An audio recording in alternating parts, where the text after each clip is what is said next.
Hello, Merry Christmas. I'm gonna play a clip that's is a really good representation of how I feel about the problems with the debate of Calvinism and non-Calvinism. Although I'm very much open to it in certain ways and from certain perspectives, I want to be fair, and they make some good points. I think there's a few things I just can't get over. So I'm going to start out with a clip that's totally biased to my feeling on it. But there's questions about God's ordination. I think God does ordain all things that come to pass with his perfect foreknowledge. So there's some issues there that need to be resolved, causation and responsibility. But I'm going to start by playing the biased clip first. So, and then we'll open the room. And I also have a debate we can play of. It's a 2-on-2 debate, but it's kind of long. So here goes nothing.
Thank you. Okay, give me a sec.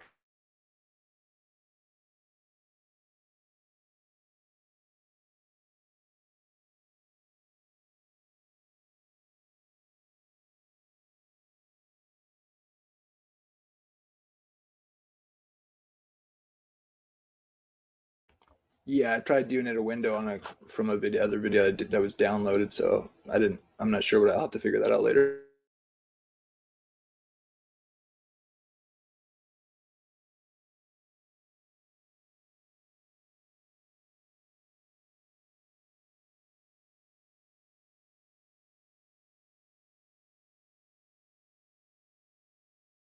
Okay, here we go.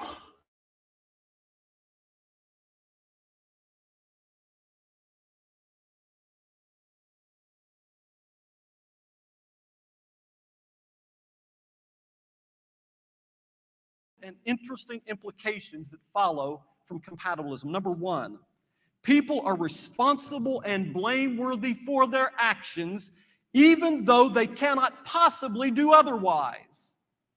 Now get that. Now, this probably goes against your intuitions, most of you. It goes against our whole legal system. I mean, we take it that if someone couldn't help what they did, if there were mitigating circumstances, that decreases, we think, responsibility and blame. Calvin is told that people cannot do otherwise, cannot possibly do otherwise, but they're still responsible for what they do because they do what they want to do, remember. Well, they can't want otherwise, but they still do what they want to do. Now, secondly, if freedom and determinism are compatible in this manner, now get this, God can determine all persons to do whatever he wants without in any way infringing on their freedom or overriding it. God could, if he wanted, determine all persons always to do only good things, and they would do it freely according to the compatibilist definition.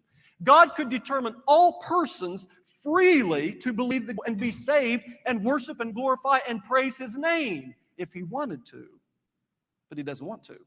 He could do that without infringing on their freedom, because freedom and determinism, again, are compatible. Let me give you an example of a consistent Calvinist. And I read this years ago, and it made quite an impression on me. And it still impresses me. And this is by John Piper, who Brian was talking about just a minute ago. In this article, Dr. Piper is asking the question, how does a sovereign God love? And in this article, he has a moving passage in which he contemplates the question of whether his own two sons are elect or not. And he says how he goes into their bedroom each night and prays for them and hopes they will join him in Christian service and Christian ministry. But after stating this, that he hopes and prays they're elect, he concludes the article with these words. This is Calvinist's Calvinism. This is beautiful. I mean, it really is, in one sense. And here's what he writes. But I am not ignorant that God may not have chosen my sons for his sons. And though I think I would give my life for their salvation, if they should be lost to me, I would not rail against the Almighty. He is God. I am but a man. The potter has absolute rights over the clay. Mine is to bow before his unimpeachable character and believe that the judge of all the earth has ever and always will do right. Now, this is clear-eyed, principled Calvinism at its best. This is not unconditional election as an abstract principle. This is not talking about some tribe halfway around the world that is not elect because God did not send the gospel to them, as Piper argues in some of his other books. If anybody has any response to anything he says, just take note of it. And then as soon as this is over, I'm going to open. I mean, you guys can come in now if you want, but I'm going to finish this one. There's other stuff I can play, but dealing with free will and compatibilism and all that stuff. But yeah, so as soon as this is done, I'll bring you in if you come in. So I'd be happy to have anybody who has any comments or wants to chat about it. It's not that. This is his own two sons. And if God wants to choose not to save them, Piper says he's God. I will adore him. Now, I admire Piper for this at one level, but at a deeper level, I think this passage represents as profound a misunderstanding of God as I can possibly imagine. In fact, I would suggest that this is an excellent test case for all of you who are still trying to decide whether you're Calvinist or not. You know, if you're a Wesleyan thinking of moving over, you know, if you're a Calvinist trying to decide whether you should continue to be a Calvinist, or if you're a Baptist in between, you don't know what you are, this is a great test case for you. Okay? Does this resonate? This is the question now. Does this resonate with your own careful reading of Scripture? Is the God who is revealed most clearly in Jesus a God who would pass over some of his fallen children and leave them in their sins, even though he could save them with their freedom intact? Now you answer that question. Is the character of God as revealed in Jesus glorified? Is that character shown forth in its clearest and most beautiful light by the claim that God withholds his grace from some of his children and chooses to glorify himself in their eternal damnation? That's the question. Now I want you to think about what Jesus says in Luke chapter 15. He says there's rejoicing in heaven over one sinner who repents. Jesus tells us God is like a shepherd who has the 99 and he's not content with those. He goes out and looks for that one more that is lost. He doesn't say, pass over that one. Leave him in the wilderness, wandering and lost. He doesn't leave the one. Consider what Jesus says in Matthew 23:37. Oh, Jerusalem, Jerusalem, the one who kills the prophets and stones those who are sent to her. How often I wanted to gather your children together as a hen gathers her chicks under her wings, but you were not willing. Now, can you imagine Jesus saying this? If the only thing that prevented him from gathering the chicks under his wings was his own choice to withhold from them the grace with which they would gladly have come under his wings. Ask yourself that question. Piper asked the question, how does a sovereign God love? I think he's got the question reversed. The question should be, how would a God of perfect love express his sovereignty? That's the question you should be asking. Now, if you think Piper's passage about his sons is not a good picture of the way a loving God would express his sovereignty, if this seems profoundly at odds with what you believe a loving God would do, then you don't want to be a Calvinist, whatever you think. Listen to this passage, which he says is perhaps the single most important sentence in his theology. And I love this. I've never read a passage from a Calvinist that I like better than what I'm about to read. You listen to this. This is awesome.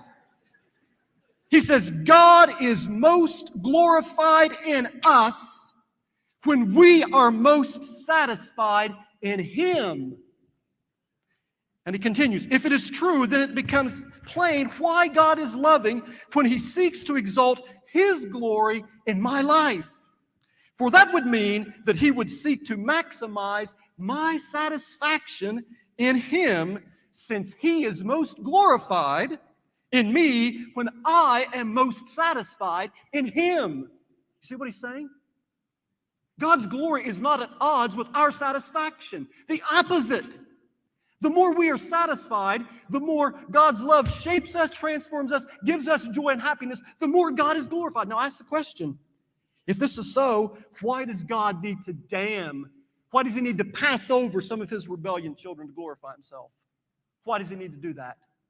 If He is most glorified when we are most satisfied in Him. Listen to this passage from Calvin, who I suppose is as good a Calvinist as anybody. Now listen to this, except maybe Piper. Now listen. All right, now listen. There is the general call by which God invites all people equally to Himself through the outward preaching of the Word, even those to whom He holds it out as a savor of death and as the occasion of severer condemnation. The other kind of call is special, which for the most part He gives to the believers alone, which by the inward illumination of His Spirit, He causes the preached word to dwell in their hearts. So you see what he's saying? Some people hear the words, preach to them, but God doesn't cause it to dwell in their hearts. They get the general call, but not the special call. The special call is reserved for those that are elect, and God causes the preached word to dwell in their hearts. But now listen to this incredible sentence. Yet sometimes He also causes those whom He illumines only for a time to partake of it. And then He justly forsakes them on account of their ungratefulness, and then strikes them with even greater blindness. Now, explain that to me on Calvinist terms. If God wanted to, He could make these people see. His grace is irresistible, after all. If He wants to make anybody willing to believe, He makes them willing to believe. But here's people, He gives them grace, and they don't respond with gratitude, so what does He do? He strikes them with even greater blindness to punish them for not responding. That sounds like they could have responded, doesn't it? And should have responded, doesn't it? But wait a minute, on Calvinist premises, they can't respond. Given what they believe about election, one real problem is this. How do they preach the gospel to people? Because they don't believe God loves everybody. They don't. Not in any meaningful sense of the word. D.A. Carson, a prominent Calvinist New Testament scholar, says he is often asked in Calvinist circles, do you tell the unconverted that God loves them? It's a question. It's a good question Calvinists have to ask, because it's not obvious that what they should say to that. His answer, of course I tell them God loves them. Now, on the face of it, I like his answer, but listen quickly. Here's what he says. There are three different ways God loves people. First, He loves people by giving them material blessings. Secondly, He loves them by letting the gospel go out to them. And thirdly, He loves people with electing love. Now, here's the point. Carson doesn't know who are the recipients of electing love. He doesn't have a clue any more than I do, or you. Now, can he honestly say with a good conscience, of course God loves you, if all he knows is God is giving you material blessings, if all he knows is God lets the gospel be preached to you, even though you can't possibly respond to it. Jesus said one time, what is a man profited if he gains the whole world and loses his own soul? Let me paraphrase that question. How does the love of God profit a man, even if God gives him the whole world in terms of material blessings, but doesn't give him the grace he needs to save his eternal soul? How does the love of God profit him?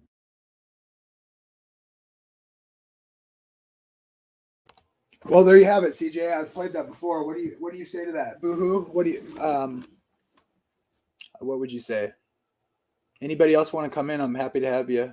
I got some other stuff we can watch, but I think I want to hear from my brothers and sisters out there.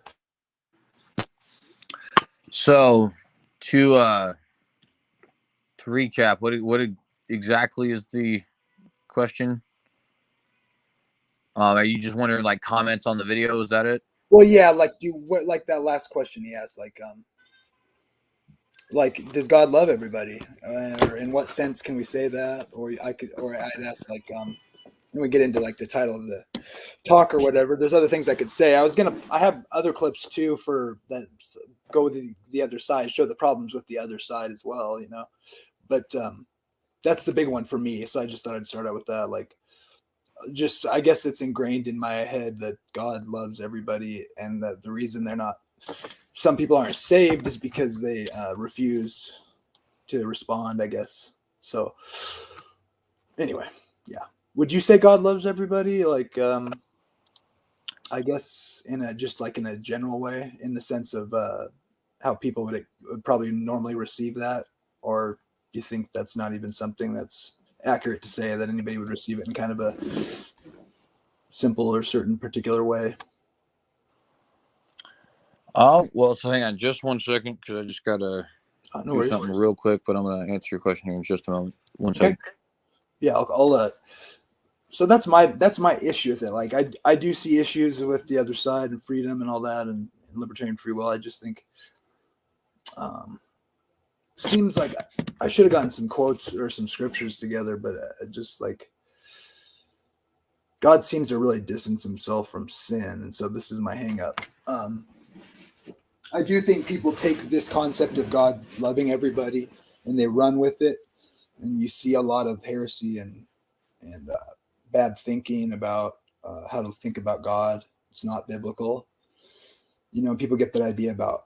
That's why I love the fact that Chris Date is a 5-point Calvinist, and he's sees the what I would say is the truth of Scripture, that God doesn't torture people forever.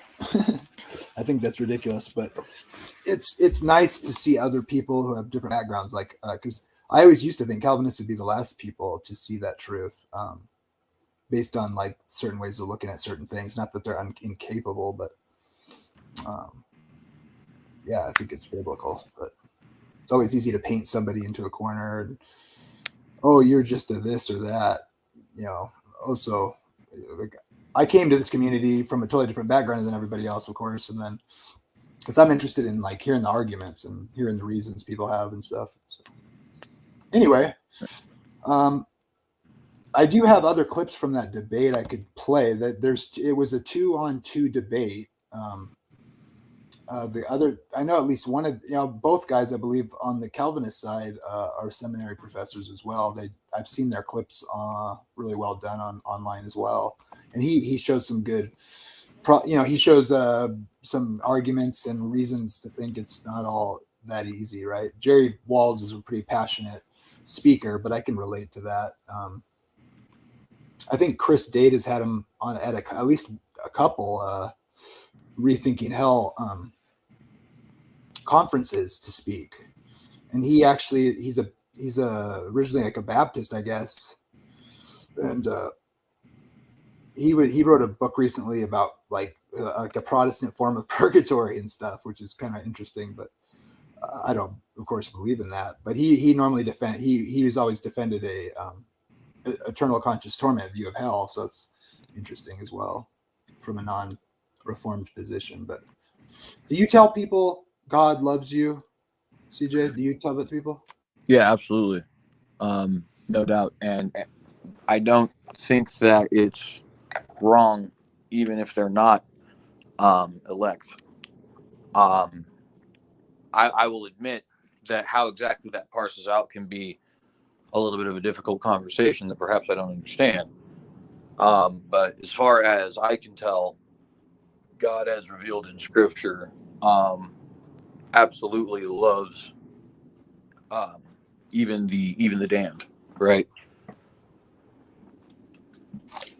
Yeah, I mean, some scriptures that come to mind obviously are like God is not willing that any should perish, or God does not take pleasure in the death of the wicked. There's a couple ways you can read that in the context, but I think it's essentially suggesting that God would prefer that people would be saved. And so my question always in the back of my head is like, it seems like it's something that's wrong with them. Of course, why does a man believe or not is another question. Like, is there some way God could woo every man to believe or without forcing him? I mean, even if putting determinism aside, right? Like the idea of, if you have like a power of sway over a person, just human to human, there's a sense where like if it's a really weak-minded person, you could say like a really charismatic person could easily overpower them, just putting them in enough interactions together. How much more would it be the case with God? And so putting aside like free will intact, libertarian free will intact, just presuming that, could God not, do what was necessary to woo somebody to his ways, right? Even if all those things were true. And so even then it's maybe there's no problem here at all, about determinism. Maybe it's just a non-issue. That's a possibility, I think. But so when you say God loves everybody, I tend to hear in your voice that you're thinking like you're not thinking like some of the ones like mentioned in the video there, where it's like, well, sure, I tell everybody God loves them, but he doesn't really love you like he'll send rain on you or whatever, but you know what I mean? Or how do you look at that? Do you agree with that? How would you? Some Calvinists would say God doesn't love everybody.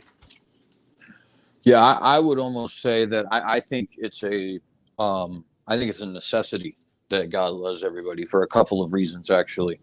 Number one, scripturally, the justification for my needing to love everybody is that God loves everybody. So if he doesn't love everybody, then there's no reason for me to. And I think we all know that the Bible is very clear on whether or not I am to. And by I mean us, right? Christians.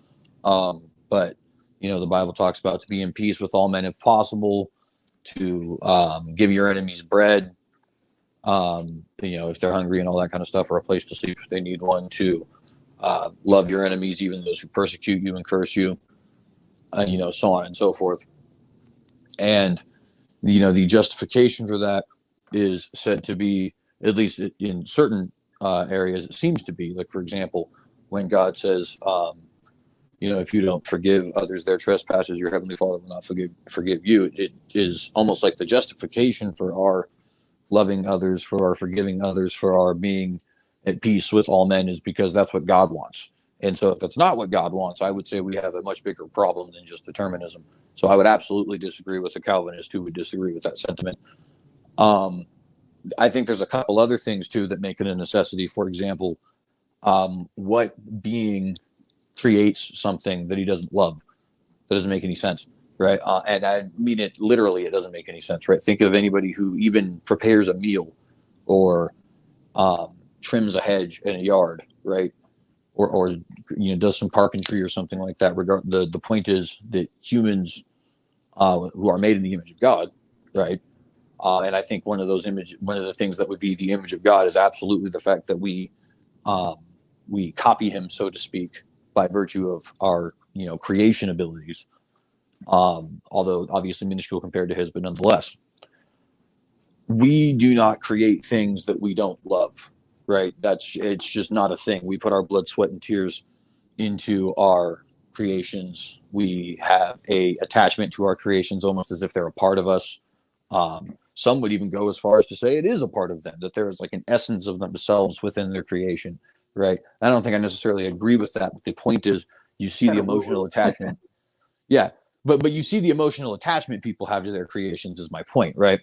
And so I would say it makes absolutely no sense that God would bother creating creatures that he did not love. I think it's almost an absurdity. Um, and I think that the way that human beings operate with our creations is kind of an example of that. And then further still, besides all the two things I've already mentioned, I would say that I think God has to genuinely love people because that's part of the thing that makes him so righteous. The fact that God takes no pleasure in the death of the wicked is one of the reasons. I won't say precisely the reason because there's many reasons, but certainly one of the reasons that he is the just judge in the first place.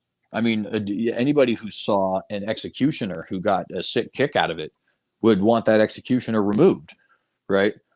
And I think that's just sort of a universally accepted rule throughout history and throughout human culture, right? If somebody is getting a kick out of, quote, justice, then they shouldn't be the one who is dishing it out, right? And so, in other words, the very nature of God, the very status of God as judge, I think is called into question if he now does take pleasure in the death of the wicked, if this is just like a sick game to him. So for those reasons, and probably more that aren't even coming off the top of my head, I would say that God loves each individual with a real love that is greater than any human could possibly give to another human. Yeah, I agree with that. You said a lot of the things I was going to say about the image of God and his commands to be a certain way, which I think those commands flow from who he is, and he literally exudes what love is. That's his nature, and all the things of interaction. It's kind of something I've been thinking about lately. Is like that's like the key principle about who God is, I think, and then like those things, like how that plays out in like interaction is kind of codified in the commandments, like the 10 commandments, which are kind of just like you could say it's love, then you could say it's love towards God or man, and then that's like the two tablets being described there. Although there is a difference between the old covenant and the new covenant, of course, but you can't really walk in the spirit and then not keep the commandments. I would say, if you think about it, it's kind of obvious. Like, how horrible would it be if God didn't like tell us the good things we should do, like not lie and like love, put him first, and like, and all that. And so, yeah, and I think so I guess that's like you could say a 4-point Calvinism. I mean, so that's where I like think Calvinism makes a lot of sense, is like other than everything but limited atonement. I totally get, and it's true on like a lot of levels. And so I just like the title of the thing, he mentioned that in the clip too. It's like he said, like he quoted that John Piper quote, which is really like actually quite a good quote, the main line being that God is most glorified in us when we are most satisfied in him. I think that's true, as long as you don't take it to a weird place or whatever. But then he says, I think at the end, Piper's quote says, how would a sovereign God express his love? Which I don't think is wrong, a question to ask. But like in the context of the quote, Walls says, the better question is, how would a God of love seek to express his sovereignty? And that's kind of like the contention. I think that's a good way to put a contention between really strict Calvinists, perhaps, or 5-point Calvinists. I don't know. I mean, I do still find it undoubtedly hard issue with the whole ordination thing, which was a whole debacle in the quote unquote community. And there's all sorts of tension going on, it seems to me. But do you think that, are you familiar with like the historical idea about like the difference between an interlapsarian and a superlapsarian, all that stuff? Not quite, to be honest with you. I'm sure if the positions were explained, I might be a little bit more familiar, but I don't know the names of the positions off the top of my head. At least not at the moment. It's not ringing. Yeah. Okay. I don't have it perfectly. I'd have to look it up real quick, but I think those are like different positions about like among Calvinists about I should look it up now that I brought it up, I guess. But the reason I thought you might know about it, I know it has to do with like when salvation's actuated in time, and they disagree on how that works. Because like you could, if you're a Calvinist, you could say the elect. This may or may not directly apply to those terms, but it's kind of like if you end up being one of the elect, like are you saved during your whole life? Or like theoretically, if you died before you accepted Christ, would you still be one of the elect? Things like that, right? It's kind of an interesting question. So like I think most Calvinists that I've seen, it makes the most sense to me, would say, you may be elect from God's point of view, but it's not actually salvation until you believe or whatever, right? Or until you accept Christ, however you want to say it. Yeah, that I would say that it's salvation by faith through grace, or excuse me, by grace through faith, meaning that the vessel, the conduit, if you will, is the faith. So it almost seems like a nonsense question, I guess, to me, to say, if a member of the elect died before they were saved, hypothetically, would they be still saved, I guess, or would they still go to heaven? It maybe is a better way to put that. To me, that sounds like a nonsense question. Because if they were elect, then they would have manifested in their lives. And if they did not, then that means they were not elect. Yeah, here I looked it up. So a supralapsarian, also known by other names, is the view that God's decrees of election and reprobation logically precede the decree of the fall. That's interesting. That seems to not even to take into account some of the things that with what we've talked about, but maybe I'm misunderstanding here. God's decrees of, let's see. Well, infralapsarian, I spelled it wrong. Or no, I didn't. Maybe I did. I spelled it interlapsarian. Asserts that God decrees of election and reprobation logically succeed the decree of I guess that would just be a matter of whether the fall, if things were different before and after the fall or before the foundation of the world. That's interesting. Couldn't quite remember how that worked. What would you say you think? I would think all Calvinists would think would be the former, the supralapsarian, because it seems like the verses that seem to apply to that would suggest that God's decrees came before he created, even, right? I don't even, maybe I'm missing something there, but anyway. So what do you think about like moral responsibility? Do you think people can be morally responsible how does that work in your mind? Like, do you think the justice system is maybe like just has these certain ways of looking at it because it's just more convenient to think of it that way? Or do you think there's like has a correlation with how God judges? I wonder. Because I do find like Sam Harris's arguments to be fairly good regarding the determinism, cause being, have the predetermining causes or whatever to everything. Because he's like, you can think back to why you did anything, and like if you're honest with yourself, you can see like the reasons and the things that occurred and happened to you and your disposition and the way you were raised, like have a huge impact on it, like we've talked about before. And I think, but at the same time, right, could have made a different decision. And it seems like that's kind of that's a major aspect to like what a court takes into account, which seems actually really biblical if you think God takes into account the light, that people are judged according to the light they have. And God expects us to be righteous judges, like you were describing earlier, to actually, not be hypocritical about it, or like what's unequal measure, taking into consideration the circumstances and the pressures on a person that's being judged and for their crimes or whatever. Which, anyway, I'm not hearing. Okay, there you go. I hear you now.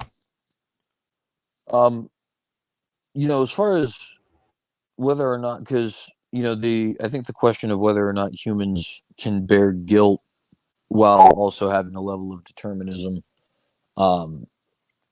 it is interesting, but in the end, I do think that there has to be sort of a concession that determinism doesn't necessarily mean Well, and let me explain first, I guess, because I could, say, I could articulate this poorly, and then it's just gonna, be some, I don't know, clip or something like that. But if you take divine determinism out of the situation for a moment, right, and just talk strictly about different determining factors, could one argue in a court of law that if one, like, so for example, let's say one was going through divorce court, right? And the reason for the divorce is the husband wants to divorce on the grounds of adultery. The wife has cheated on him, right? And the wife maybe has a response of, well, I cheated with a boss or some other person of a position of power. They had a level of influence over me, and that I felt as if I was unable to, say no or something like that. A Weinstein kind of case, right? Well, in a court of law, would that actually be taken seriously? Well, no, of course not, right? The adultery still took place. It's still legal grounds for divorce. Technically, you can tell your employer, no, it's not actually a sexual assault, right? There's a specific laws that you violate in that, but they're not sexual assault laws. But let's say it got a little worse. Let's say that the wife was providing evidence that said, well, I come from a family with a certain predisposition towards seeing a spouse in a certain way, as well as having a sexually promiscuous lifestyle, as well as habitual marriage and re-divorce. And evidence suggests, which, by the way, this is true. There's evidence from Sweden and elsewhere that suggests that these kinds of things can, if you have great grandparents who were sexually promiscuous or gotten divorces, then you are more likely to have divorces or be sexually promiscuous or gamble or drink or a whole bunch of other things. And we're talking people that are like that you would have never met and that your parents would have never met and that their parents would have never met, right? And she starts to present all this evidence and say, I don't think that the husband has proper grounds for divorce because I had all these influences from my society and from my genetics and from the family I was raised in, and this particular thing with the boss. She has all these different determining factors she can lay out, right? And yet, in the end, would that have changed anything? Would the collection even of all of those different determining factors change the guilt that she bears in the divorce court? I think the answer was obviously no, right? Yeah, and you see that happen in court too, like in where they're able to bring in like some high-powered psychologists, and give a really good account of the person's life, and it might get them like the insanity plea or get them, which may be legitimate in cases, right? But other cases, that's a slippery slope in a sense that good or bad, that you can find reasons to have pity or mercy on somebody, and then that also, depending on how well how good your credentials are to be speaking with authority, and then how good of a story you tell about it, and that can affect how people respond to the facts. So yeah, which I think is kind of problematic. I mean, presumably, if you're a good enough storyteller, you could get somebody, the most reduced sentence. Maybe that's good. I don't know. Looks like we got another guest, but sorry to interrupt you there, CJ. No, totally fine. Totally fine. Nice. Hey guys, How's it going? what y'all talking about? How Well, Go ahead, CJ. Tell him. I was just gonna say it's the same thing we do every day, Pinky. But yeah, more free will and stuff like that. It is interesting. Ever since obviously OSAS was a big deal in this whole community for a while, but it seems to have pivoted more towards this idea of determination versus free will. Ever since we were having those conversations over on my channel, me, you, Nick, you as well, Danny, and I think who else was there? Converse was there, Kelby was there. That was anyway. But yeah, so same thing again.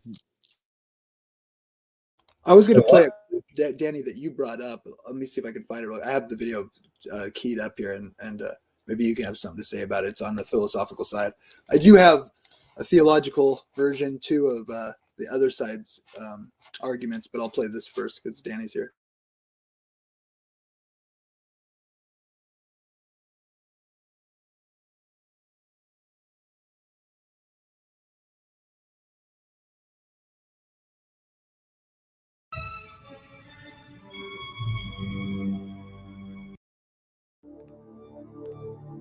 I want to believe in God, but I just can't get myself to go all the way on faith. I consider the God of Judaism, Christianity, and Islam. For this God to exist, at the very least, this God's doctrines cannot contradict. Doctrines of God must cohere, or belief in God must collapse. Consider two doctrines. 1, God knows the future. And 2, human beings have free will. Both I am required to commit to certain doctrines. When I was 19, I almost died. I lost my my premium YouTube because of my account. Sorry. I was showing symptoms of internal bleeding and admitted myself. Well, you can skip now. In no possible world can God have a false belief. But the content of what God believes, for example, that I will do this or that tomorrow, may differ quite a circuitous path to avoid doctrinal contradiction. Al didn't promise this would be easy. I need to unpack this problem.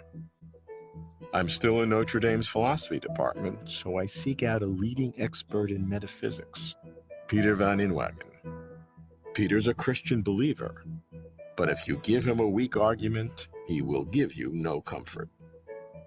If God knows the future in every detail, knows it infallibly, and so on, knows right now what you're going to do when you're struggling to decide whether to lie or tell the truth, and God already knows that you're going to lie, in what sense is your choice free choice? In what sense can it be a free choice? Now, you'll hear some people say, well, look, God just sees you in the future lying, or as it may be, telling the truth. That doesn't force you to go one way or the other. That's quite true and quite irrelevant to the real difficulty. Here's the real difficulty. Suppose you're going to lie, and of course, then God sees that you're going to lie. He already believes it. Are you able to tell the truth, even though God now believes that you're going to lie? Well, what would happen if you did do this thing? Tell the truth that you're able to do. Surely if somebody says they're able to do something, we can ask, well, what would things be like if you did God do would this believe thing? a false... Either it must be that God was wrong in that belief, or that the past was different. That is, that God believed something else back there in the past. Nobody can make God wrong. It says so on the label, right? He's always right about everything. On the other hand, nobody can change the past, whether it's past having to do with God or with anything else. That's the difficulty. Okay, so we have this internal inconsistency, apparently, between what God foreknows and our desire for free will. When you believe in God, how do you deal with it? Well, there are various possible ways of solving the problem. One very popular way is that God isn't inside time like the rest of us. He's outside time. So there isn't any such thing as what God believed at a certain time in the past, because his beliefs are timeless or eternal. The trouble with that, from my point of view, is that although God's beliefs may not be in the past, he could reveal what was going to happen to someone in the past, to a prophet, or he could cause a stone to appear with the truth about what I'm going to do inscribed on it. I can't make the stone have been wrong. I can't change the past that the stone appeared, or if a prophet predicts what I'm going to do, divinely inspired by the timeless God. So I don't think that postulating a timeless God really helps with the problem. The only solution I see is to see that God really doesn't know what the future free acts people are going to be. And if you say that that's inconsistent with the doctrine of God's omniscience, I might say, well, it depends on how you formulate it. After all, most people don't think that the doctrine of God's omnipotence implies that he can just do anything. Doesn't imply that he can draw a round square, for example, or both make it rain and not rain at the same place at the same time, because those states of affairs are intrinsically impossible, internally self-contradictory. Well, supposing that God's knowing the free acts of future creatures was an impossible state of affairs, even then an omnipotent being couldn't find out what creatures are going to do in the future, not what they're going to do freely in the future, at any rate. Why not qualify omniscience in a way similar to the way in which we've qualified omnipotence? Why not say that God knows everything that it's metaphysically possible for a being to know about the future?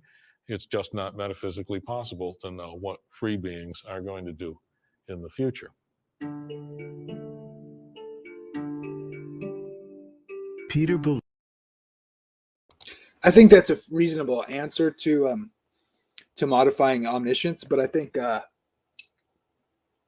or you could say something like, yeah, but God's really smart, and so it's like, it's not that it's Cartesian certainty that he knows what you're going to do, but it's, you know, almost certain, but technically you could possibly do something otherwise. Maybe I don't like either of those solutions whatsoever. I wouldn't take those solutions. There's so many problems with it. I see that seem to fly in the face of Christianity, but Well, knowledge entails Well, I'll just- truth. It doesn't matter how certain you are or uncertain you are, right? If you know Well, I'll it, just say no really longer- quick. it's a good point. Sorry, I was just going to say really briefly too sorry, I'm losing his name, Vanderwagen. Vanderwagen, Vandenwagen. Yeah. Yeah, Peter Van Inway. So what he just gave to us, in my opinion, I don't think that's functionally any different than open theism. Especially He is an open theist.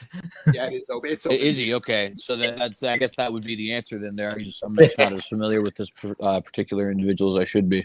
One time when I But- was talking to him, I looked really stupid because my mic, I asked him something, we were conversing, and I asked him something, my mic went out, and I only heard the question, and then I only heard half the question I answered. But looking back on it, my answer made no sense because I had not heard the rest of his question because my audio went out. It was so embarrassing.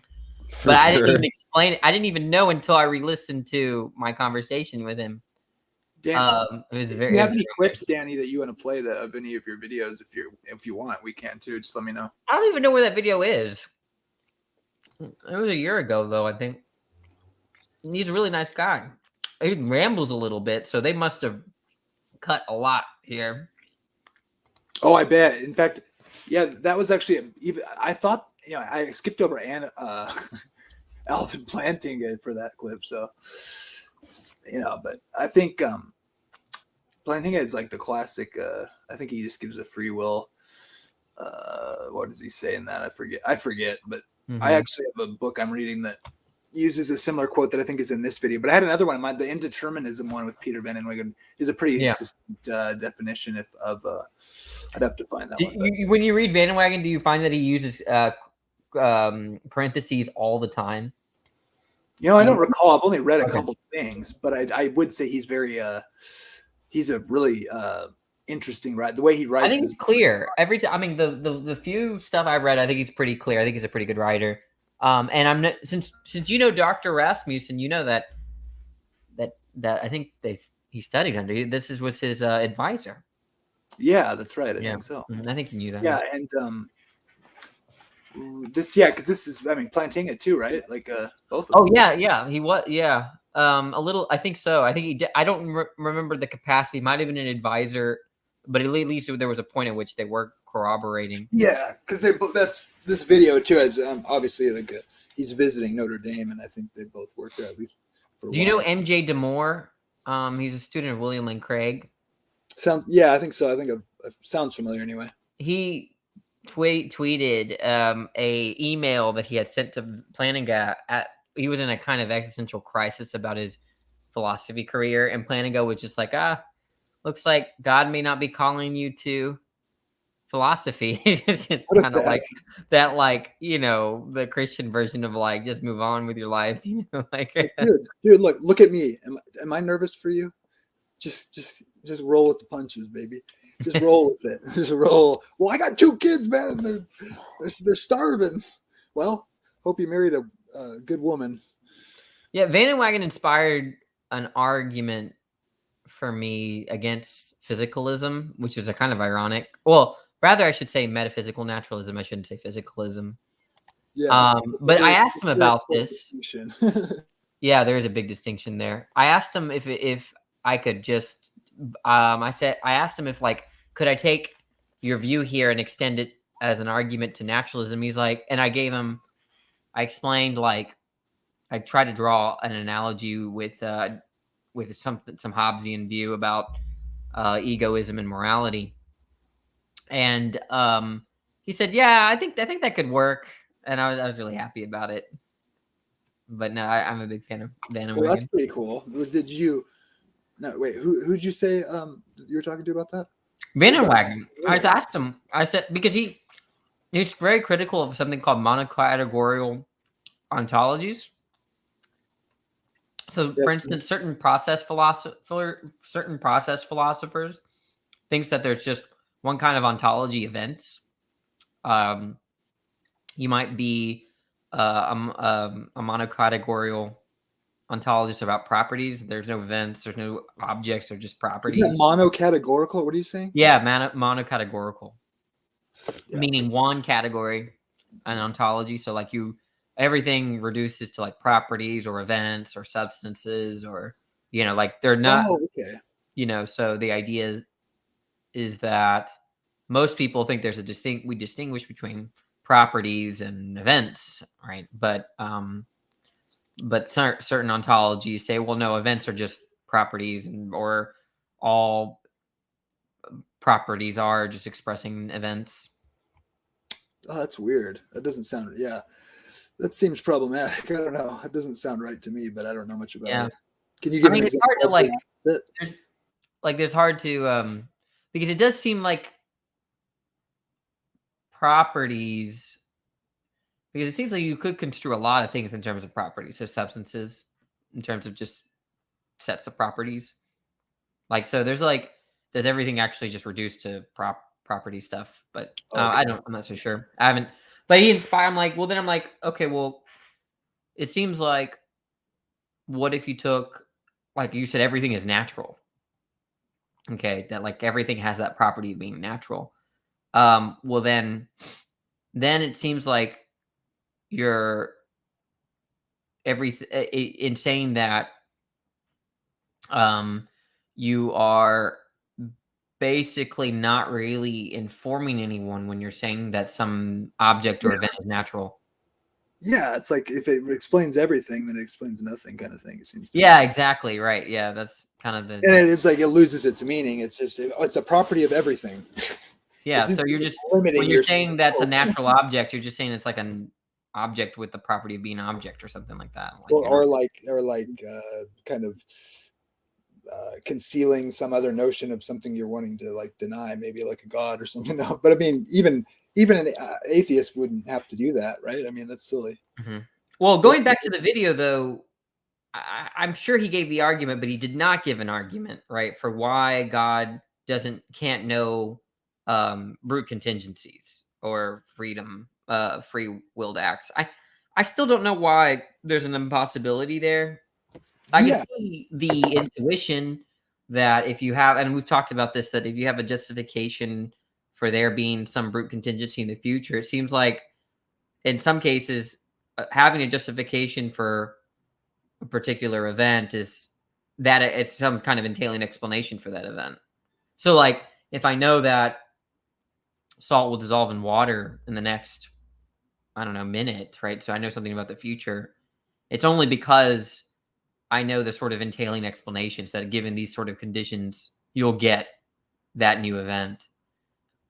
So if you think you know what someone will freely do, you can't know it in that same way. You can't know based on the conditions of the agent that they'll do X or not X. So what would the justification look like? But that's where I'm at, is that, okay, well, yeah, there is a good question as to what's the sort of how would God come to know such a thing if there are no conditions that explain the event.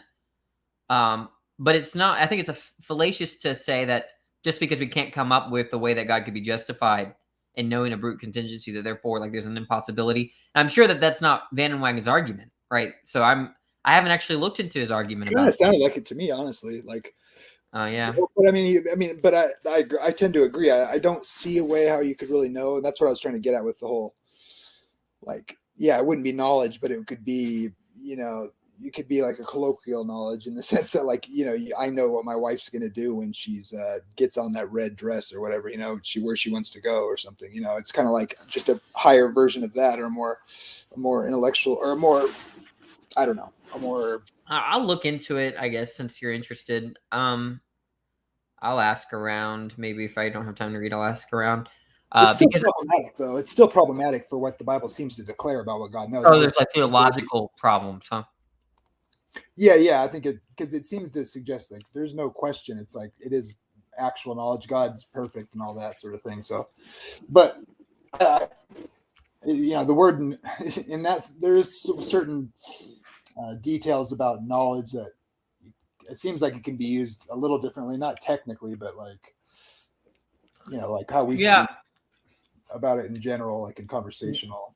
One glaring theological issue is that it seems like God didn't know then that Jesus was going to obey him. I guess if he thinks that it's free. Oh yeah, or yeah, and then there's also texts that seem to say that God's proving people, but I think I don't know.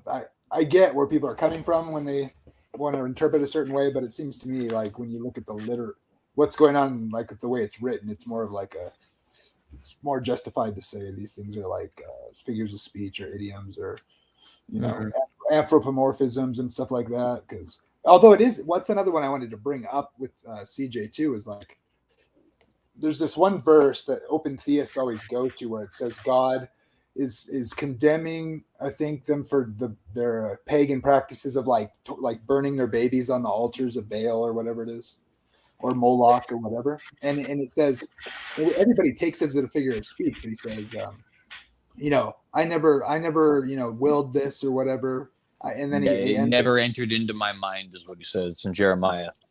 Yeah, thank you. Sorry, I should have let you tell it. You know the verse. Oh no, you're fine. Doesn't it go in reverse too? Now I'm thinking about it, that if God makes a promise to you and you know that he will fulfill the promise, does that mean that God wasn't free? Yeah, see, so there's a couple things I think here. The first thing is I don't believe that the answer to that question is yes, but I do think that it does. I don't know if begs the question is not the right term, but it presents for me another question of what does free mean? Because I've, and you guys have heard me say this probably now like 100 times, I struggle with the notion that a creature is truly free if it's truly free in the libertarian sense, I guess, if it's bound by an internal nature that it can't contradict. And if that is what is meant by freedom, that it can't, even wouldn't be able to, how am I trying to explain this? If something like a nature which determined what you would and would not do in every circumstance was contradictory to libertarian free will, then I guess it would be a question. How is God free in these instances? Because that's not even the only thing that it said that he is, shall we say, forced in a way to do. God cannot lie is one of the more popular examples. It's listed very many different places. God cannot change. Same yesterday, today, and forever. All these different things. Nature can't change, because obviously if Jesus's beliefs changed on a daily basis, on a second basis. It's more intense with his nature wouldn't change, you're saying. Yeah, right. Yeah, I think that's what by immutability. Well, that's sort of what I mean is like, if there are these things which we would say are matters of the will, such as changing your mind or breaking a promise or lying, that God can't do, I think that kind of it leads me at least to a question of what is the definition of free? Is one free if they have a bound will that's bound by their own nature, Or does that mean that one's not free? I would say that I think that that means one is free, but it does sort of prove, I guess, that there is no entirely autonomous will, with the exception of God, and even his own will is, shall we say, self-referential, meaning it's sort of even still based in his own nature. Yeah, I think this is tricky. I'm sort of persuaded in the idea that I'm sort of persuaded by Kant that the idea is that when there are two things. There's a view that freedom or free will is sort of built into the notion of thought. So that would imply that if one is not free, it's just not a matter of their will at all. So there's no such thing as to will something and not be free. I can get aboard. I can get on board with that if I'm looking at it from the right perspective. Yeah, but there has to be. That's not a. I mean, because we talk about free will. We talk about freedom of choice, which is distinguished from freedom of will, and then we talked about coercion, which is distinct from those two as well. Because I think you can be coerced to do something, but that doesn't mean that you don't have freedom. Yeah, that's an interesting concept too, because then you get into the question of about changing somebody's mind. Like, when is it coercion in the bad sense, or when is it when it's like you can flower it up a different language, like, oh, I convinced him, or I what are some other words? Like, that's interesting. Yeah, I mean, a lot of people complicate these concepts. I take especially with coercion, I just take it very simply that you're coerced if you do something you don't want to do. I mean, and colloquially, we think of coercion as in either institutional or kind of caused by other agents, but there's a sense in which you can be coerced by non-intentional sources, or there be non-intentional explanations. Like hurricanes can force people to do things, I think. Oh yeah, that's a good way. That's interesting. Or addiction, obviously, or yeah. But that's kind of still kind of in the air about how much that can be blameworthy on the individual's decisions or whatever. Well, I think you can still blame people. I mean, and again, people take very fancy definitions of blame. I take a very simple. A lot of this stuff, right? We have to keep in mind that a lot of this stuff should be understood by the average person because they employ the concepts every day, right? Indeed. I just take blame to be something like, that you accept correction, right? That, I mean, it's very, if I'm blameworthy for something, if it's my fault, then I accept correction. Well, you could be blameworthy and not accept, and the person who's being blameworthy, I mean, like, someone could be declared blameworthy and not accept that they did something. Yeah, wrong. but that's so weird to me. Now you might outsource the blame to, like, you are out of line with these laws, right? But I see what you're saying. Like you could blame someone for like they could not pass the buck, you mean, like, sort of thing. What? But it would still, you could say, are you saying that they could like not accept it and they could like pass the blame on for some other purpose? But that, or like if I had some ridiculous rule that you're failing with respect to, like, or society, I mean, just take an unjust law. So, you're not to shelter Jews, something like that.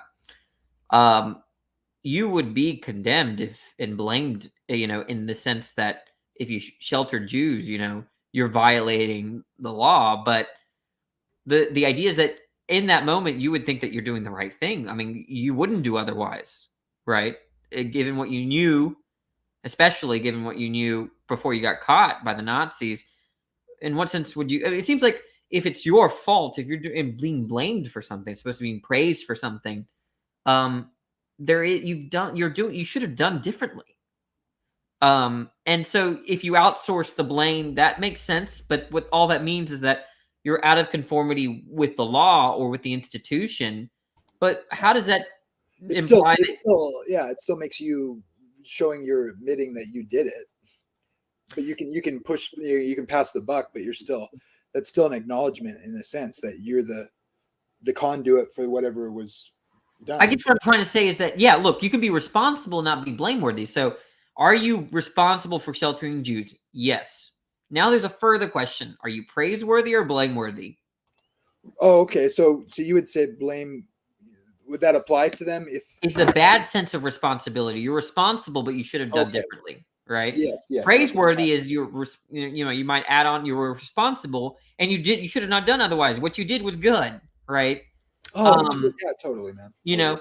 know, but the idea is that when someone is blameworthy, they should have done otherwise. But I think I mean, like, I guess you could blame someone in a kind of okay. So there's this there might be two tiers of blame. One tier I don't really think makes sense, but a lot of people. So there's this external sense of blame where you can blame the Nazis blamed you for sheltering Jews. That's your fault. It seems like they're saying that you should accept correction, but I just don't see why you should, given that institution, right? Like, you could just say, I did it. Yeah, I sheltered those Jews, but I was praiseworthy. I'm not blameworthy for that. But if you admit That's weird. if you admit that you're blameworthy, what you're saying is that I accept correction. Next time I'm in those sorts of conditions, I will not do that. I will do otherwise. That's the essence of blame to me, right? When you accept correction and you kind of tell yourself that, and what correction means is that the next time you find yourself in those circumstances, you're not going to do the same thing. Yeah, that's weird. I've never really thought about it totally exactly like that, but I guess I've always just looked at it like guilt, I guess, in a certain sense or whatever. But The funny thing is, you can be guilty and have done the right thing, though. I know. That's exactly right. Right? You wouldn't find yourself. I'm changing my mind here. That's and then there's senses in which you can regret but not be blamed. So yeah, that's I'm having trouble grasping it now. Maybe I've just never understood that word at all. So, like, for instance, when you lack knowledge, suppose you are a physician and you rely on your nurses very justifiably to give you the right medication. Okay, here's a good one. Doctors usually don't administer medications. Okay. Usually the nurse does that. So the doctor orders a particular medication and was aware that that this other medication was no good given that the person was allergic to. But suppose a nurse ignored that and administered the wrong medication or something. Maybe she made accidentally, who knows, intentional or not, gives the wrong medication to the patient dies. Was the doctor blameworthy? No, but he could express regret and guilt. And I think what that means is that something like, look, I'm not blameworthy means that given that situation, if I'm placed in that situation again, I'm going to do the same thing. So you're not accepting correction, right? You're not accepting correction. You did everything right at that moment, but you wish you had done differently just because you were part of that causal chain that led up to the death of the patient. Yes, and this is right on target with something I wanted to discuss, I guess, like with the causation of sin in the world and God being the creator of all things and other agents. How would you defend the blameworthiness of God for evil in the world, Danny, if you're trying to defend it seems like God? God's only going to be blameworthy if he thinks that placed in similar circumstances or the same circumstances, he would have done differently. But if he's not going to do differently, right? If he thinks that what he actualized was what he should have actualized, so he didn't do anything wrong, and that if he were placed in similar circumstances, right, that he would have done the same thing, how can you say that God would be blameworthy? Yeah, I guess so. That's a good way to put it. I think I guess morally blame is there the problem of evil, like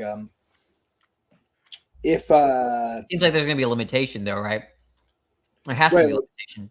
I know I've talked to you about this before, but I wasn't sure, like, how does the whole secondary cause thing come to apply in the light of God having, presuming the classic theist God where he has full knowledge. Mm-hmm. Is there really any analog you can even try to make to that? Like, yeah, there is. I'm about to. No worries, buddy. So secondary. So you mean like the Molinistic, like middle knowledge stuff, all that, like Yeah, libertarian but free will. no one ever like gets into the fact that, well, God ordains everything, right? And then so Yeah, I honestly don't look. It sounds. You see I could see why the Molinists seems like they've overcome the problem of evil, but they haven't, because essentially I think that there's one, if they're distinguished, but I don't think they are. Let's say they are. There's something in common with a random event and a libertarian free action, in that they're both brutally contingent, right? So they could have been differently, they could have willed differently, and there's no explanation for why they would have willed differently. Okay, for contingency.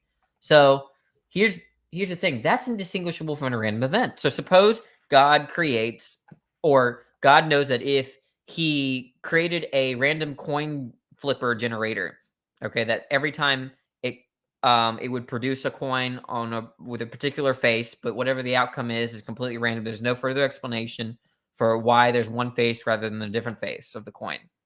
Okay, this is God. What the Molinist is doing. What? This is essentially the world on a Molinist view, you're saying? Yeah, I think so, but they're not gonna want to say this. No, it's right? totally. I've concluded. I think so too.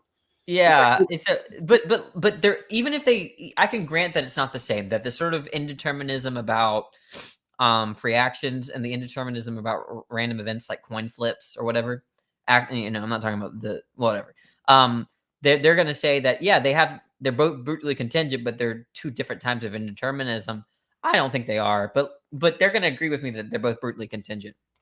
Okay? Yeah, I've noticed this issue with it too, and in some sense, and my intuition tells me that maybe trying to avoid that exact problem is kind of like, there must be something about the actual world that's like, that makes it, or that, maybe there isn't like possible worlds in the sense we like to imagine or whatever when we consider that idea. Or maybe I don't like the idea of God. In other words, I don't like the idea. It doesn't seem right. This is just intuition or whatever, but in light of that problem, but that, like, is God really like if God can choose from all these different worlds with three creatures, it's like, then he is essentially like deciding, he gets the world he wants to get and so if that's the world he wants. Exactly. See, now I gotta jump in real quick, because I've been hammering on this for like 2 weeks now. This whole idea that on Molinism, God saw a world with a Holocaust, and who knows how many worlds without a Holocaust, and he chose the one with a Holocaust for his own divine purposes. I don't see how that is any different than compatibilism.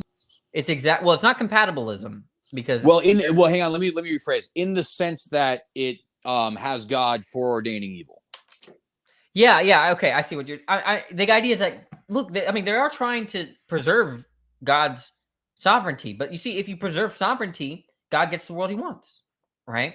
And so that the sort of sovereignty that the Molinists are coming up with is indistinguishable from what the compatibilists are coming up with, in that, in both cases, presumably, God gets the world that he wants. And so I don't, this is exactly where Dr. Trent Doherty, who I don't think is a Calvinist, thinks that Molinism is just ridiculous. Not that, and he specifies, not that he doesn't accept middle knowledge. On that. What? He's pretty hard on it. Yeah, you saw that video? Did I link you that video? No, I think I've seen him. Look, watch this, guys. Wait. But go ahead. Only a few minutes. Yeah, sure, please. I have it right here. Give me a second, please. Yeah, that's the problem I have with Molinism. Although I want to say there's like something with the actual world that's like more special or whatever. Like there's something different. Like in a sense, like it's not just that God's letting it, like he doesn't know, and it's not. Oh, there it is. Okay, it's not that God doesn't know, but there's something about reality that's actualized. That's I don't know. I can't even explain. Well, here we go. This is why. This is where I learned. Well, I knew this before, but he put it in much better terms than I ever did before I listened to this video. So, hear? I hear it, yeah. So, would you sort of object to Molinism that God has counterfactual knowledge of? Okay, so I'm guessing you don't like it. I can't stand Molinism. It's not because I don't think God has middle knowledge, but because I think if God uses middle knowledge to guide his providence, then the problem of evil is terrible because God gets exactly the world he wanted. Like, why would, I mean, now there's the issue of transworld depravity and how many individual essences, you know, if you believe in that, did God have to choose from? Well, look, don't make a world that exemplifies any individual essences that exhibit the kind of transworld depravity that ends up with a world where people go to hell. You know, I mean, Bill Craig's written on this a good bit, but man, the problem with Molinism is that it gives God exactly the world he wants. It says of this world that it gives you a meticulous providence view. And if you think this world is exactly what God wanted, it's an insult to God. Well, now, do you think it answers the problem of foreknowledge and free will? Like the whole middle knowledge idea? Well, yeah, I think I think it does do can that. solve it, but it solves it at the cost of making the problem of evil worse than anybody ever thought it could be.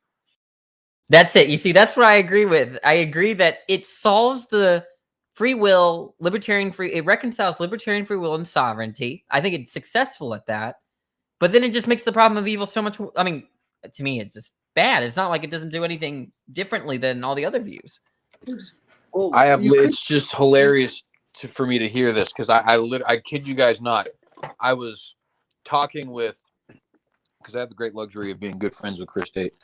I was talking with him not today or the day before. I can't remember exactly when because my brain's a little fuzzy at the moment about this exact problem. And how I felt like the more I hear Dr. Stratton and Dr. Craig and all these other Molinists, even Converse Contender, the more I hear them explain their view with respect, I feel like their conception of God is far more deterministic and evil than mine is. Yeah, I think I know how you're using the word deterministic there, but they're under a spell, right? That they're this fancy view, because it's not very well known among the average Christian, right? People are somewhat familiar with Calvinism, somewhat familiar with Arminianism, but Molinism, it's like it's maverick. It's sort of a maverick view, and it's metropolitan. And they feel sexy, you know, like, oh, we solved the problem, you know, like, and it's just in terms of the problem of evil, they haven't, right? Like they've made it just as bad, right, as any other view. In fact, the open theist is probably, I think, the most coherent picture. But it's just a little unintuitive. It's an easy answer philosophically, of course. Just say, you know, truly free, you know, propositions of the future can't be known because they have no truth value. But yeah, but even if that wasn't true, I think that if I was forced to believe in God,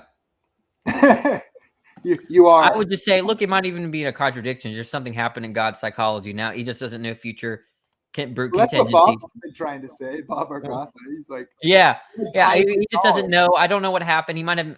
Maybe that's the one thing that's wrong with God. He has some mental illness.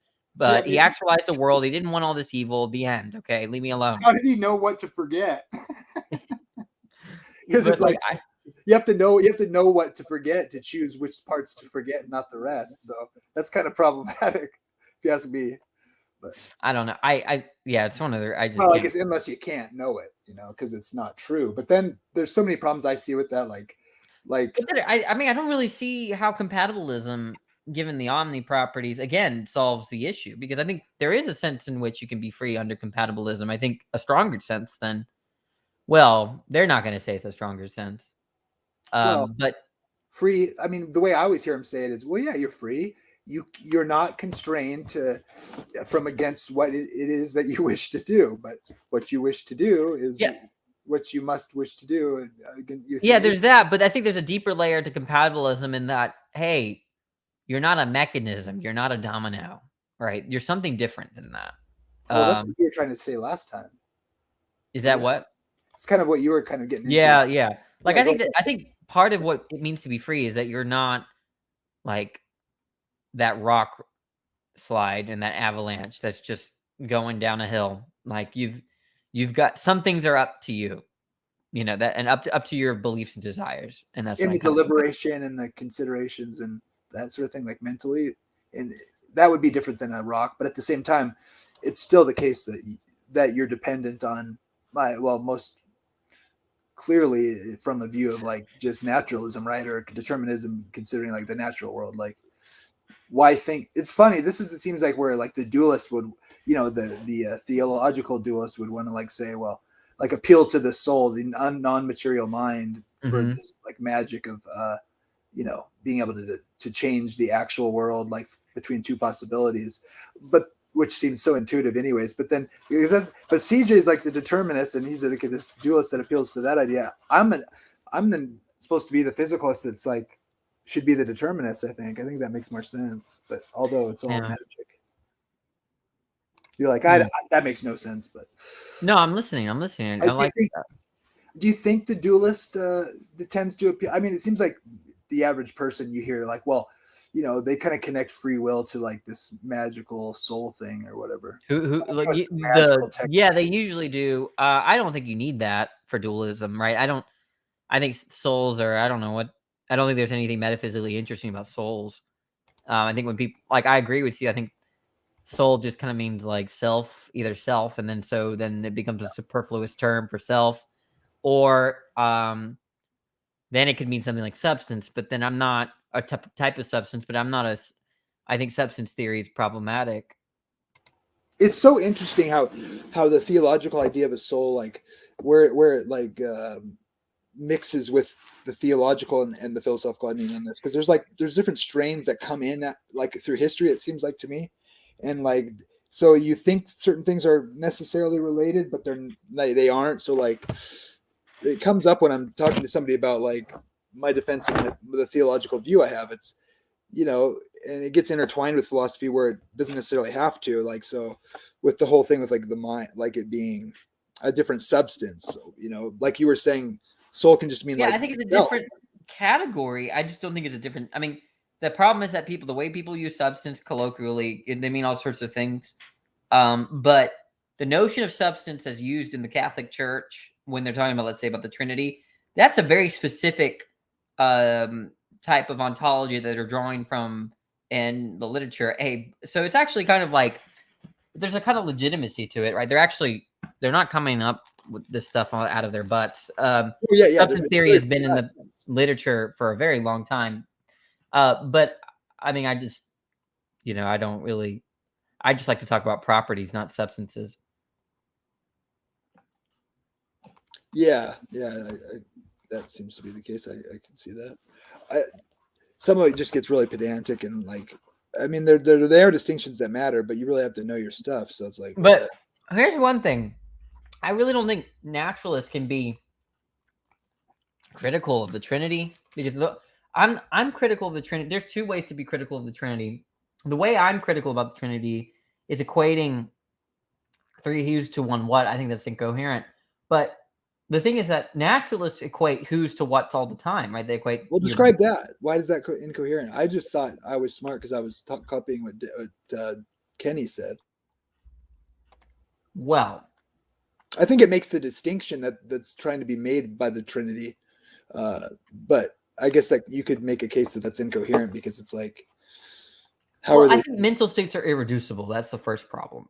Okay, so let me just give you one of the problems. Wow, what a thing to be. Is that why everybody thinks it's like present in like a smaller form in every particle? I mean, that seems like an amazing claim. Irreducible meaning like you take a belief and you can't, I don't think you can ontologically break it down. Yeah, that's okay. Never mind. I'm sorry. That's kind of what I mean. Like, I don't think you can break down your mental state into pieces. Like I don't, like there's not like an underlying puzzle that, needs to form. Okay.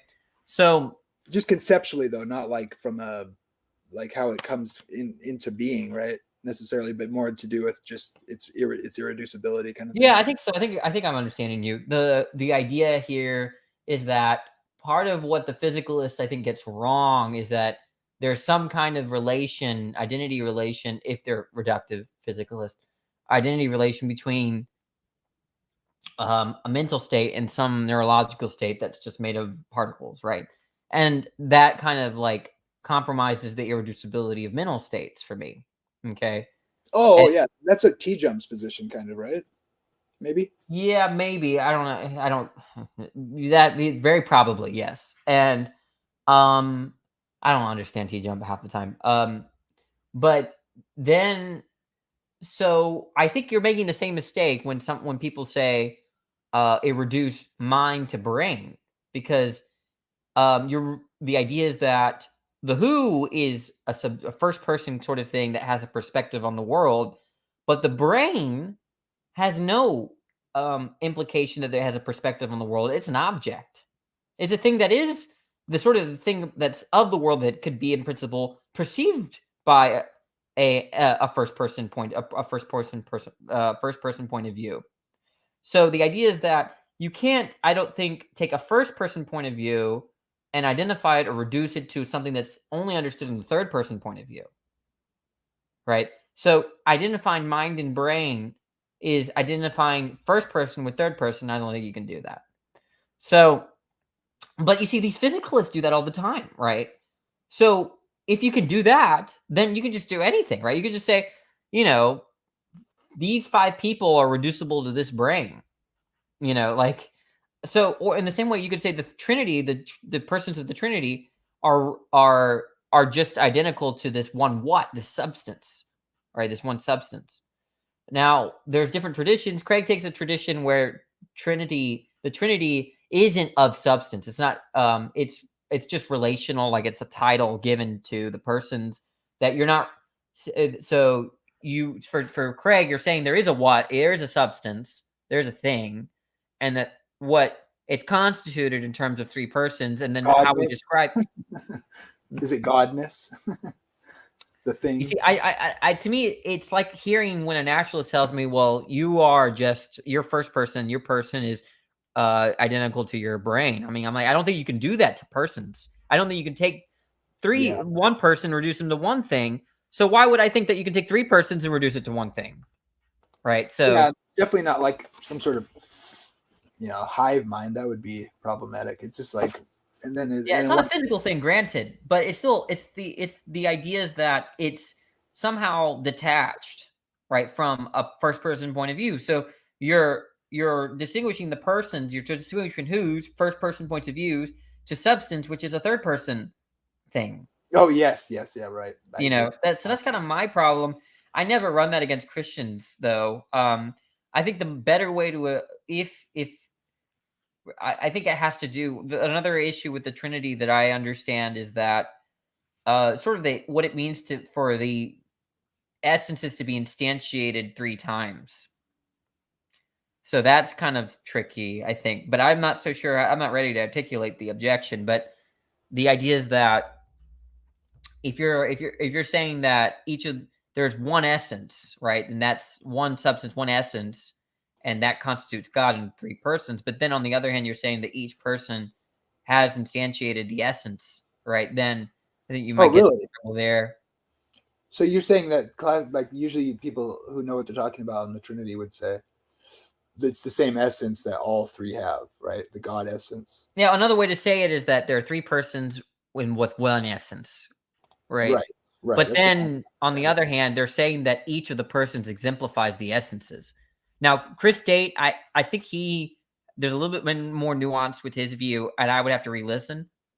I should probably listen to that debate between Chris Date and Muslim metaphysician, because the MM does a lot of, like, he really, really wants to take down Christianity on this Trinity doctrine. Wait, did they already do the debate? Did they do the debate? Did I miss it? Yeah, I need to watch it.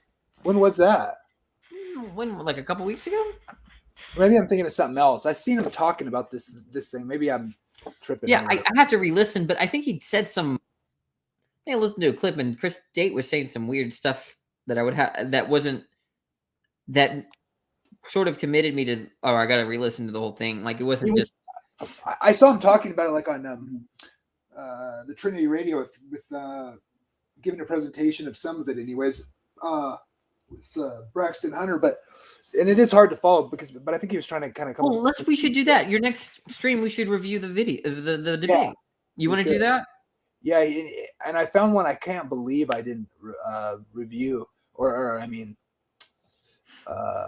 study or whatever, where he goes through some of the stuff I've been studying on my own, a lot less proficiently than he goes through it, because he's going through it for the objections of his debate, which was tied in a weird way to the thing we watched, the day God died or whatever. They quoted from that to call Chris a heretic, basically, when he was debating on hell 2-on-2.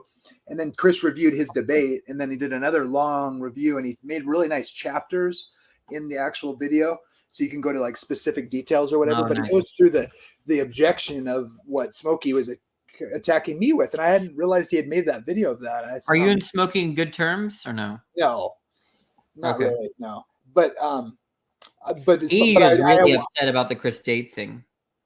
Oh, was he? I saw some. I saw. Yeah, it really bothers him. Well, maybe it'll make him think about some of his conduct sometimes. I mean, Right? Maybe it's good for him to be bothered. Yeah, It's good for him to be bothered. I'd rather him not bothered by it. Yeah, I wanted to. I was really actually just interested in the objection, but it was kind of like, oh well, you're just an idiot. This totally refutes your position. That's all that needs to be said. And I was like, well, maybe. And I think there's problems with Christology and dualist positions too that nobody wants to talk about. Apparently, they just had it all figured out. And then you ask them questions about it, and they're just like, whatever, and they make weird arguments that don't make sense or that aren't applicable. Could you be a dualist and not accept the soul? I think. Why can't you do that? Why have you considered that? Say, I do accept the soul. I just think you are a soul, like ontologically, or I mean, oh, like, you are anthropologically. You are that. They say that. yeah, too. you're not talking about soul. You're sort of equivocating on soul, though, right? I think the word soul in the Bible just means a living thing, and so. Right. What I'm trying to say is that you can take that definition of soul, which is not the way that some other people like Smokey interpret soul, which to me, I think then it's just a nearly superfluous term for self. And yeah, that's essentially what I'm saying. They would, and I would say like you have a soul, right? They'd say, well, see, you become a soul. You are a soul. You become that when you're made. They are so inconsistent with it, because I've heard a lot of debates where Christians use the concept of the soul against naturalists, and then I hear them equivocate on it. Sometimes they distinguish soul and mind, or soul and intellect, soul and self. Yeah. And in other cases, they just straight up make the identity relation between soul and self. I think that one of the first, what I started like getting really confused, because when people really pressed me on what I meant by soul, I really didn't have a good answer. Other than a Christian, or you mean now being as a dualist? What do you mean? No, when I was a Christian and I believed in souls, I was pressed by a friend named Jovan about what a soul was, and I struggled. The Bible uses it both ways. That's the thing. It uses it like aspectively, like I would just say it seems it's the same way like you could talk about your life, like you are a living thing. Yeah, that's coherent, right? But then but I tried to, in debates against naturalists, right? They use a sense of soul that the naturalist does not accept, because that sense of soul that you're talking about is something that the naturalist is going to understand, right? Oh yeah, I have a picture about what that means. We're just this biological creature, blah blah blah blah, right? But what I've heard, like people like Hernandez and these others, Craig, and they talk about soul as detached from body and from mind on one hand, and then they sometimes just re-identify it with mind or self. And so it's just, and in the debate about why souls are evidence or reasons to think that naturalism is false. Yeah, and that's what I think that's what irritates me about it, because I don't feel like a lot of times even people that know a lot about it, and I'm not talking about CJ, but he's usually reasonable about anything. And I mean that honestly, but like people, I think they're not even considering, like they're resistant, like other Christians, I should say, are resistant to that view, because they've spent so much time equating like the faith with like this idea of a soul. Like a soul refutes naturalism, which is basically this, and they equate that with physicalism or materialism, and it's not necessarily the case. Like in a technical sense, it's like, no, dualism doesn't have to be true for Christianity to be true. Okay, physicalism doesn't have to be false for naturalism to be false. in the sense of how it applies to like. Yeah, I think so. I think that might be right. Yeah, I think that might be right. I think that I think for me, it's just a purely philosophical issue. Well, yeah, But that's why it's intriguing or interesting to have the atheist kind of defend that kind of thing. Mm-hmm. It gets confusing, obviously, but yeah, that's. Oh, what was I going to ask you? CJ, do you want to defend your belief on that a little bit? I don't mind. I've been talking smack about your. Well, I'll just say really quickly. I think it's hard to define exactly, what the terms are, and so in that sense, I kind of sympathize with the inconsistency that some have.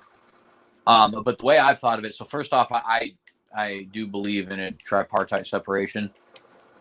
So I would even distinguish between spirit and soul.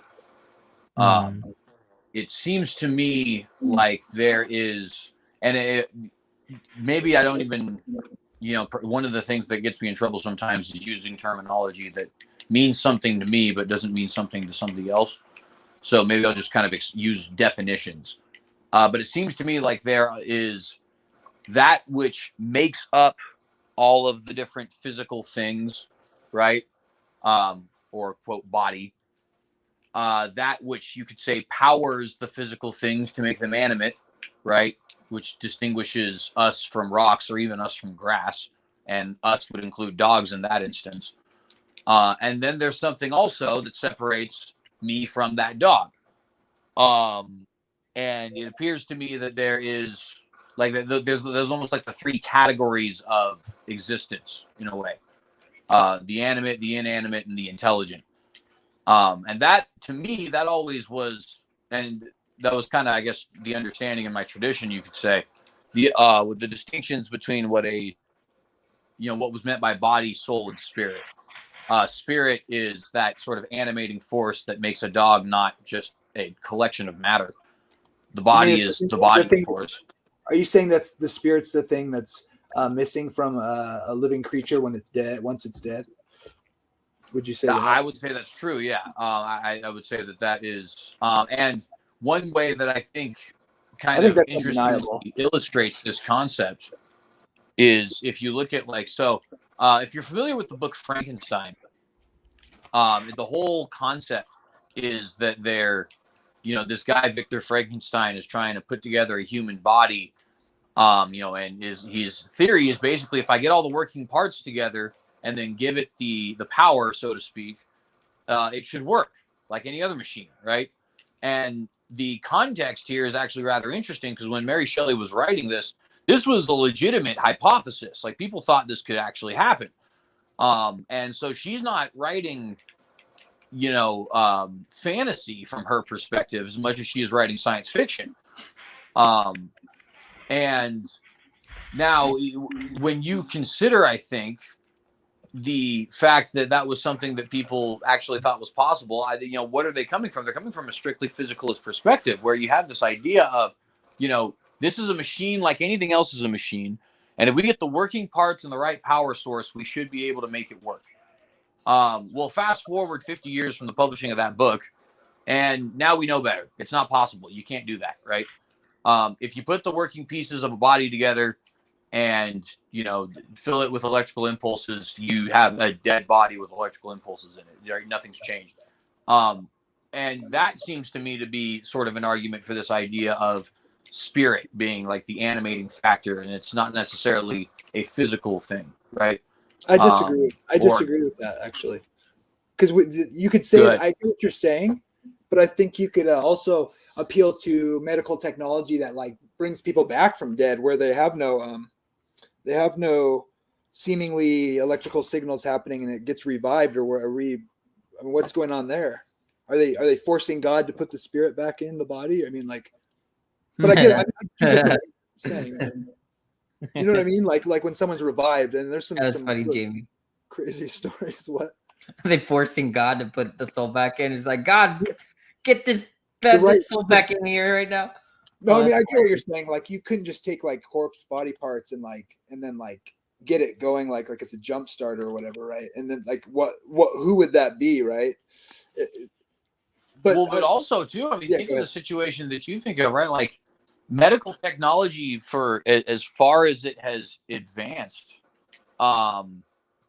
the revival of somebody is done in a very particular set of circumstances, and I don't think any doctor would misinterpret it to be the same thing as like a resurrection, for example, right? Well, yeah, but that's like when is a pile a heap kind of thing. It's fuzzy. Like, well, we may not know, right? Like, it may be that to figure that out, maybe we need some level of technology, or maybe we're just not even capable of knowing. Or perhaps there's a level of technology. Say again. Try to define somebody as dead, like absolutely dead. Like, I mean, it could be like your heart stopped, it could be brain activity, but there's people that their organs are still functioning. I mean, you could appeal to, like, is there a time limit? Like, after this amount of time of no signaling showing, of any vital organ, it's things like, I mean, they can't even define death really. Other than, like, at a certain point, like, they're clearly dead, like they start to, like, atrophy, I guess, or whatever, but I don't know. I mean, to me, the most convenient and accurate definition of death has always just been not alive. So how do you define somebody as not alive, I guess? And that would be, I guess, just lacking the qualities of life. That's not very informative. Yeah, well, in a way, I guess, right? Because there are certain qualities that certainly do make up a living being. And in a similar way, I think dark is easily defined as the absence of light. Right. And meaning there are qualities that make up light, and those no longer being there mean that it is now dark. Yeah, but none of that is informative stuff. That's all like tautological. Well, how would you get more informative than that with things like dark and death? You know what I mean? You specify the qualities. Well, what is the quality of darkness? Well, you would say that. Well, there's like the experience. You see what I mean? Like, it's the absence. No, I don't see what you mean, right? Like, right? I mean, and to be clear, real quick. To be clear, I probably sounded like I was just attacking you or something, but it is kind of a problem for any of you, really, about as far as like, the death thing. I mean, I agree with you, Jamie. It's not like a unique problem on any particular view, but I'm just saying that. To say that darkness, okay, you define that in terms of the absence of light, okay, and then you're just saying that, well, darkness is just there's certain properties or criterion for there being light, and without those criterion or those qualities, you have darkness. That's not really informative. But if you specify the qualities of light, so like, I don't know, photons, that's a little bit more informative, right? Then you're saying darkness is the case in which there are no photons. But I don't even know if that's the kind of light. In that sense, I think the only difference then between what you're saying then and what I'm saying then is just simply that you've added the details of what exactly. Yeah, that makes it informative. It doesn't make it tautological because light could have not been photons. But that's not different than what I'm saying, right? Because all I've done is just presented the general watered down view, and then you said, okay, well, I think we should. Yeah, you gave a tautology. I didn't give a tautology right now, right? But you see, you gave a tautology. I did not give a tautology. It's not tautological that light is photons. That's not tautological, because it could be that there's a world where there's light but no photons. That's logically possible.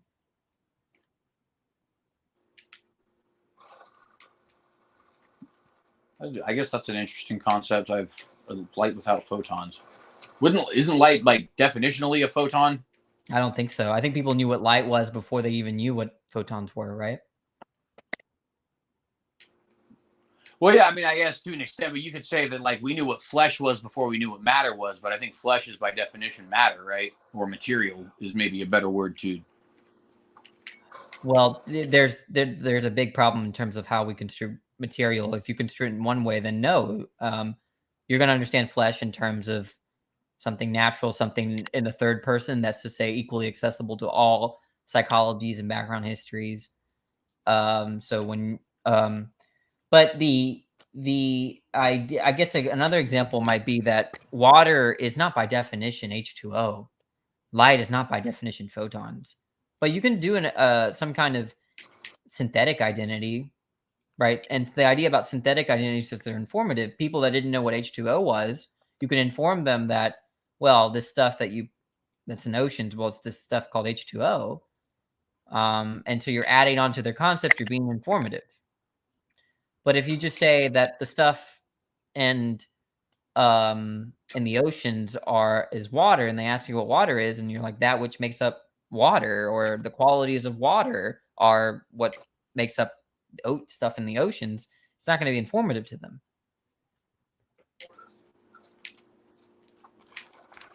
Well, no, like I said, I get what you're saying. I'm just saying that, like, that the only thing lacking in what I said is the actual definitions, right? So, like, it's just a matter of how much time you're taking to explain it. But as far as, like, the actual base definition, I still think it functions to say death is the absence of life, right? Now, if people want more details, the whole question, if Jamie's asking what distinguishes something that's dead from something that's alive, giving tautologies is not going to answer the question. Well, yeah, and so at that point, you could explain, like, the qualities of the life, right? And so, right. So let's say point, it has electrical impulses. That's informative, right? But he suggested that that's not. You suggested that's not sufficient. So we have to keep on going down the line, right? That there's brain activity. I don't know. You could start trying to put a picture together. My personal view is that there's not going to be a solid answer. I think it's sort of a family resemblance concept. It's kind of like defining what a game is or sport. You're not going to have essential properties of a game or a sport. I think life is similar. Yeah, it gets difficult, but it's my biggest thing when it comes to that too is I just have the feeling that there is probably a certain point of inanimation where you are no longer capable of being resuscitated, and we're just not capable of scientifically deducing that at this point in time. We may never be. I guess I'm not sure. Like it goes against the laws of nature or something. It's fascinating too. Say it again. It's like it goes against the laws of nature or something to like resurrect a dead thing. Well, I mean, I don't know, because I've heard people say that goes against the laws of nature. I guess I don't know what laws of nature that violates per se. Well, I don't think. I think it's fine to say that it violates laws of nature, but you can't specify. Like I don't think I can jump into the moon the condition I'm in. I'm not very sure about what exactly all the laws and theories that it violates, but I'm pretty certain that it violates something out there. Like you might say the same thing of life, but the thing is that the way I construe laws of nature is really tied to motion, not in terms of like emergent life biological properties. I just don't. So it seems like if you're saying that something defies the laws of nature, you're saying that there's like something like the motions are impossible. But then, then it seems like it's plausible, it's epistemically possible that you could take something that's been dead for 3 days and rearrange whatever particles in a way where it's now alive. That article I had, it goes into this and the issues with philosophical issues with, people make the existence of consciousness after death being essential to the idea of, continuity of mind or whatever in a resurrection. So you have to be conscious after death because otherwise it wouldn't be you, or otherwise it would not be resurrection. It would be, it'd be a reincarnation or something. That's interesting. It's an interesting point. I think, and Chris did a stream on this too because it's actually one of the big polemics people use. I think there's a way to get around that though. I think, and it's kind of, I don't think it's very, it seems prima facie kind of crazy, but I think that, sorry, yeah, go ahead. No, go ahead. Well, in terms of how you distinguish reincarnation and resurrection, I think has to do with the way that you see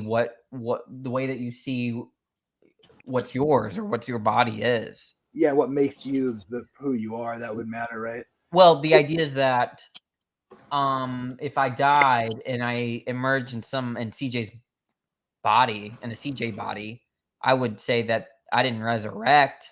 I might have returned or something like that. Right. But the idea is that I have to see what I'm sort of coming into if I'm returning, what I'm coming into, and I have to see whatever I'm coming into as my own body. There's a lot of philosophical things about this too, like that I think is in probably some literature that I haven't read, but I've read some, and I think Van Inwagen takes this as a problem, right? And that's kind of like this simulacrum idea about like God takes you a He copy. reassembles you, doesn't he? Say again? On Bandwagon's, doesn't he reassemble you like Legos? Yeah, so it's like God takes a snapshot of your and like a snapshot of like the particles in your body or whatever exactly how as they are or something, and make a copy of it, and like That's so badass, man. it's cool. It's weird, but It's badass because it's like super, like it's just. Oh Like, yeah, you yeah. got away with that, man. Like I don't. It's just so funny. You To me. try to you try to defeat my view. Let me just posit this possibility. It doesn't seem right to me, but it seems interesting. It's I think it's great. I'm glad there's something like that in the literature.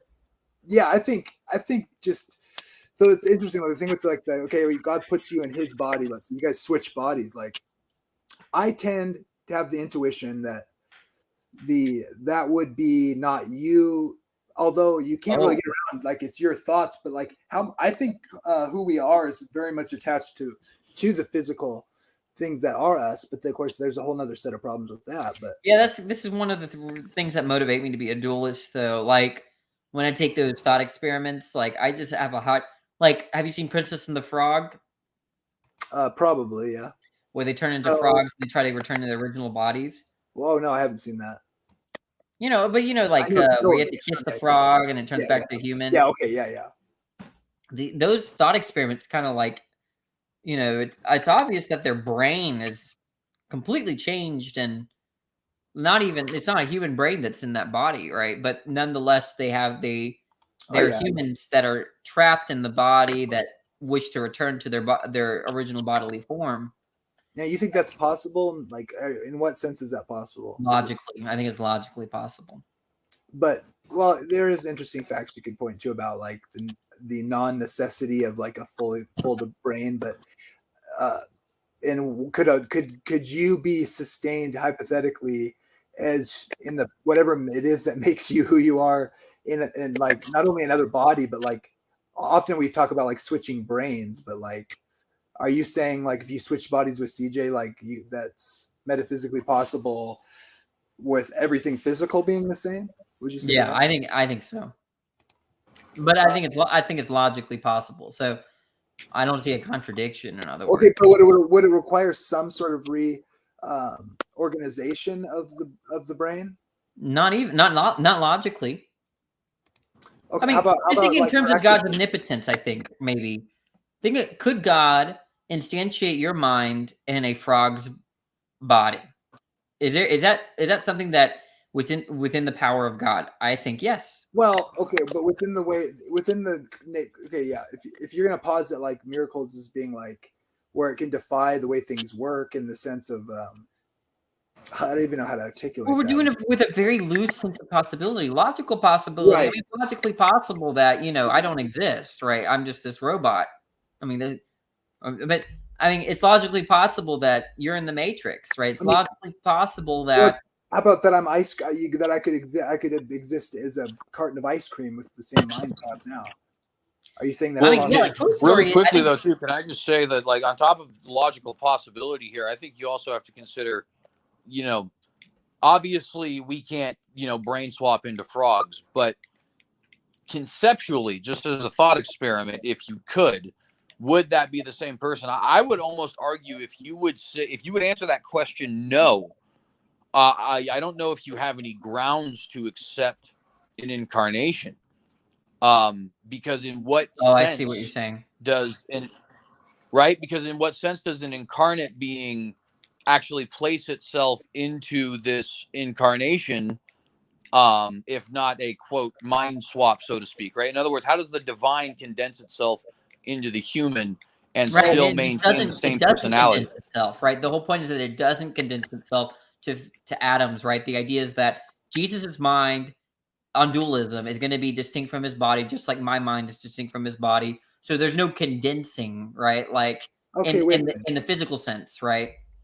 The one thing I can't get over about the incarnation that people with the things that like this, for example, and I mean, I'm interested in hearing reasons why I should think of it a different way, or that, or why that maybe why I must think of it in a different way. But I tend to have the intuition that the mind of the eternal Son of God being trapped in like a zygote is problematic. Do you suspect that God was like? Do you think? Are you committed to that? Like, I'm not committed to it. I just think it doesn't seem right. I mean, from the text. I mean, I don't even think that's. Honestly, I don't even think that's right for that. My mind was in the zygote. I actually reject. I mean, I that. guess it kind of depends on what you mean by trapped. Like, is it there? Like, if you destroy the zygote, do you destroy the mind? That kind of thing. Or just about like what I was gonna say. Yeah, go ahead. I lost you, buddy. Are you there? CJ, we can't hear you, but your mic's on. Yeah, I was just gonna say, basically, hang on, sorry. So I think it depends on what exactly you mean by like trapped, quote unquote, right? Because like in the sense that, you know, like kind of how Danny just said, if you destroyed the zygote, would you be destroying the mind? No. In that kind of a sense. I just feel like he's sitting there not, tapping right? his watch, waiting to be developed, you know? Yeah, I don't think minds. See, like, what I think in that regard, that's just simply Christian theology, right? Like we have to accept that that's what took place. Otherwise, he's not fully man. Wait, say that. What happened? Can you repeat that? What was the thing that had to take place? Well, so he was saying, like, in the sense that he's like sitting there tapping his watch, waiting to grow and stuff like that, right? I'd say that's just part of the logos. Yeah, but I don't think you have to say that the zygote that eventually led to Jesus' body developing is Jesus, like, or that Jesus. The text talks about him like growing in knowledge and like learning stuff, and so that's why I tend to think like. But that I do see that being problematic with like the eternal God, Son of God, you know, equal with as part of the Trinity or whatever. Yeah, they come up with some ways. They think that sometime, like they want, like Craig's view is that all of God's knowledge is subliminal. So the idea is that, in other words, God's knowledge is subconscious to the present mind of Jesus. So it's sort of like, I don't know. I guess the subconscious is kind of like controversial in my view. Like, I don't really understand it, but like the idea is that like if there's stuff present to my mind and all these books, well, let's say they're of me, but I'm not accessing any of my knowledge. If you were, there might be a book that tells me that's part of my mind, right? That there's some information of my mind that tells me that the tallest mountain in the world, but I'm not accessing it right now or something like that. I think that's how they look at it, that God is still omniscient. Jesus is still omniscient in his bodily human form. But all of his other knowledge is subliminal. It seems like if people are, that I can see why. I mean, I don't know if that works. I have philosophical issues with it, but it gets into weird stuff. But that's one response.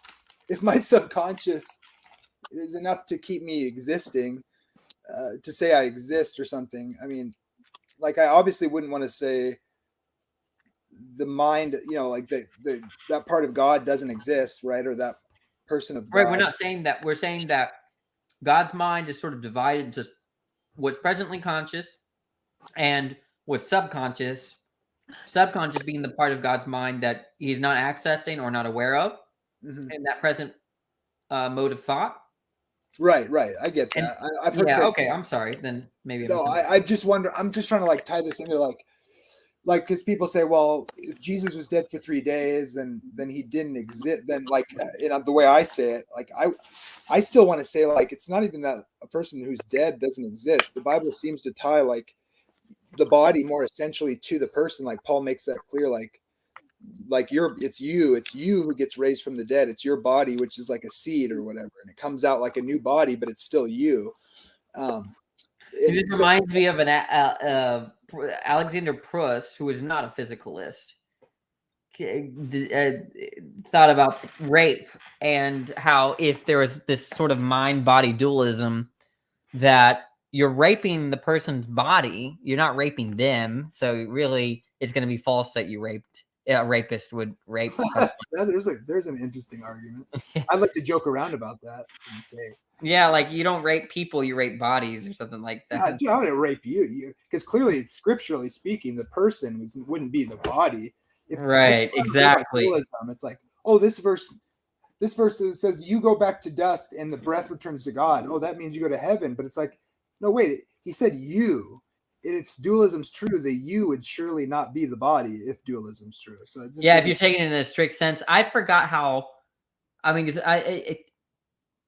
I think that, like, strictly speaking, it's correct.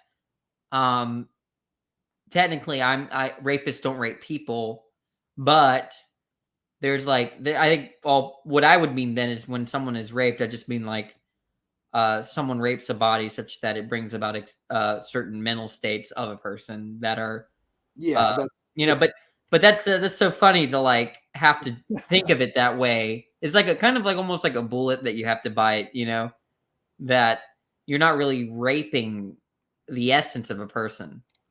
That's terrible. You're raping that something could be in principle. What was he arguing for though, or what was his point? I forgot his point. Let me. I think he tries to respond to it. Let me see. Let me see if I can find the text. He's a dualist, you said, right? Huh? You say he's a dualist, right? Yeah, he's a dualist. Let's see. I have. You can share it if you want.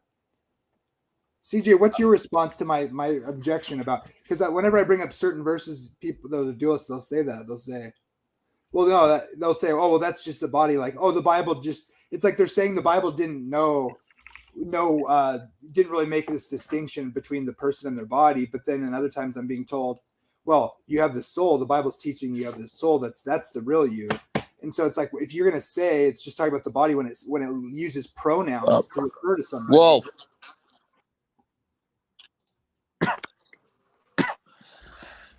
well, there's a couple things.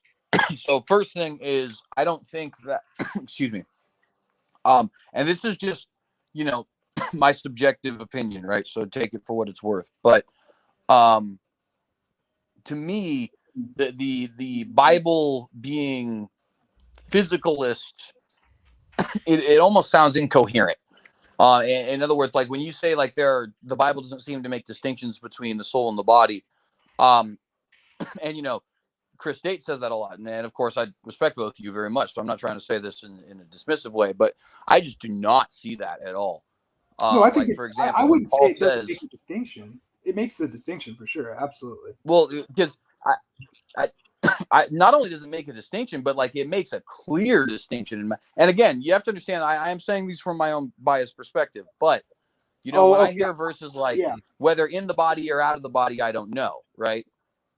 It's like, okay, well, I mean, that clear as day to me says that the person,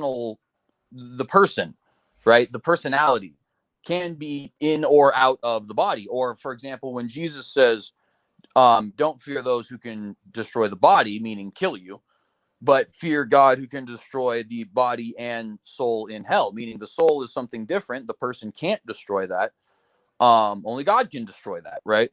And it's separated from the body. It's not the same thing. And you can kind of continue on with that. But like to me, in fact, I'd even go farther. I struggle to understand sometimes what the difference between something like metaphysicalism and something like dualism, like what the difference between those actually is. And so from a philosophical sense, I may not even care about this argument if it wasn't for the fact that I think the Bible makes a very plain distinction. And to me, I just don't understand the text outside of that distinction. Yeah, those are good objections. I think there are answers that are just not going to seem good to someone who sees it another way. I think the out of the body or in the body, I'd like to look into that more about how that is because there's some various ways that has been put into the English, but there could be a translational issue there, but I'm not even going to appeal to that necessarily, but I'm going to throw that out there, but I'm not going to appeal to it, even though I just said it. But I think it could be just saying, look, whether he physically went somewhere or if it was like a vision, I've tried to describe that. I think that really actually makes sense if you really think about it. Like and it could even be like tainted by like the way that's been translated and like interpretation into the translation. But like if you have a vision and it's very like an out of body experience, right? Like even like people talk about out of body experiences, and I believe that people have those things. But if you talk to like someone who says they can, you know, they've like done that before or whatever, but whenever you hear about you ask somebody who's there, like the person was like, I guess the point is they're out of their body, right? But I mean, like, do they really go anywhere? Is it like a vision? I don't know. Does it have to be out of the body to like experience it? Here's I just linked it. This is written by Pruss, and he gives it's an argument against substance dualism. So if I'll share my screen. Okay, so this is the argument. This is written by Pruss, as you can see. It's one of his classes. If substance dualism, he is a dualist, but it doesn't really matter. He's just giving this against substance dualism, the nasty version. Oh, I didn't see that. If substance dualism hold, my soul is an entity that thinks my thoughts. Okay, I think my thoughts. I am an entity. There's one being that thinks my thoughts. Therefore, okay, I am my soul. The body is not part of the soul, and the body is not the soul. Therefore, if substance dualism holds, my body is not part of me or me. Okay? Crimes that only directly affect something. This is the quick key word. Crimes that directly affect something that is neither me nor a part of me are not directly crimes against that person. Rape and battery only directly affect the body. Therefore, rape and battery do not affect me. Rape and battery are directly crimes against the person. So I guess it's this word direct, right? I'm fine with saying it's indirect, and I'm fine with biting the bullet. But so I would contest 8 and 12, maybe. But I don't know. It's interesting to think. Here's the nice version. Holy music is a form of physical contact or a person. That's funny. Yeah, read it if you would.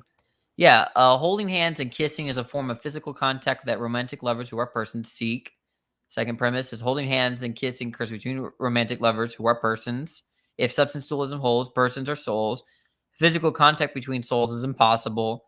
If substance dualism holds, then physical contact between persons is impossible. Therefore, substance dualism does not hold. I don't get the fifth one there. Can you explain that? It's like, because at what point did it? Souls don't touch. But people claim that they're persons and that we are touching each other. Like he touched. We're not we are not our body. In other words, right? So we're not. No one's touching each other. CJ, go, buddy. You're debunked. What do you have to say? Go ahead and apologize for your error and repent, and then we can zip this up. But look, what's really interesting is that the same arguments can be against materialism because damn it. Because the brain is on some versions. Because the brain, no one touches each other's brains. I am not my brain. Right? Then you see, it's like so. Well, and I would say that, like, I mean, well, and with respects to this Pruss guy, I mean, I don't even think he was serious when he made these. I think these are just kind of like ways to poke fun at people in a way that gets you riled up and potentially gets you to think. But like, I don't think these are serious arguments, right? I mean, clearly, regardless of if substance dualism or substance physicalism is correct, they're sound. It doesn't really matter as far as the impact that a crime has or the impact that a romantic gesture has on the person, right? So it's like, wait, I mean, look, I mean, okay, it could be silly, it could be but it's still an argument. So you're going to have to contest the premise, right? So I contest in this argument, I contested the 8th premise and the 12th premise. Which one do you? Go through it, CJ. Let's have him do that. Like, because technically you do have to deny one of the premises. They are sound and valid, right? Oh, it's valid. It's but it's But the fact that I'm disputing a premise, I don't think it's sound, right? Okay. So, but I mean, it could be right. It could be. Yeah. Maybe he has an argument for why 8 and 12 are right, and then you never start with But which premise would you deny, TJ?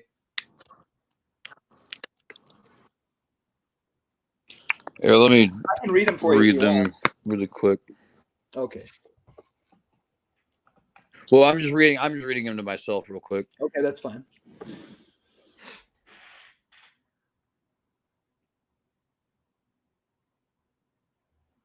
You should run this argument, Jamie. Yeah, I will. It'll help me get better at They're it. gonna hate you even more. It's gonna be great. I know. Do text me before. I know, right? I'll make sure that all the I'll watch the cool kids fireworks. are there. I think it's funny. They're Well, gonna freak. They're gonna freak out. What you see, what you should do is, if you don't like the argument, just say, "Oh, I reject blah blah blah premise." But they're not gonna do that, right? Well, Yeah, see, I would definitely. I think part of what I would reject is 7. 7. If substance dualism holds, my body is not part of me or me. I mean, Oh, I would okay. almost say that is a. Now, maybe it's not you in the sense that it's your totality, but I could argue it against this in the sense that my finger is not me, but it is certainly part of me. Okay, so and I think if you reject 7, that means you're probably rejecting 5, right? Well, not exactly, because it's not that I wouldn't say I am my soul. It's that I wouldn't say that that's necessarily complete, right? And again, I would not say that I am my finger per se, right? Or in the sense that that's all that my being is. In fact, my being is much greater than my finger, right? Yeah, but sorry, you could I your can't finger and hear still you be whenever. You'd still be you without that part, though. So, Yeah, you could do some counterfactual. Had there been no finger, I still would exist. But I don't think that actually changes my point, though, because he's saying it's not you or part of you, right? But my finger absolutely is a part of me, even though it's not me. In fact, like I even think that premise in and of itself is self-refuting. A thing I can be just a think part that of me you without must. actually being all that. I is think me. that's fine, but I think that implies the rejection of one of these first 5 premises too. well, here's the thing: add the word "essential" in there or something to the part. It might. I'm not necessarily denying that. I think.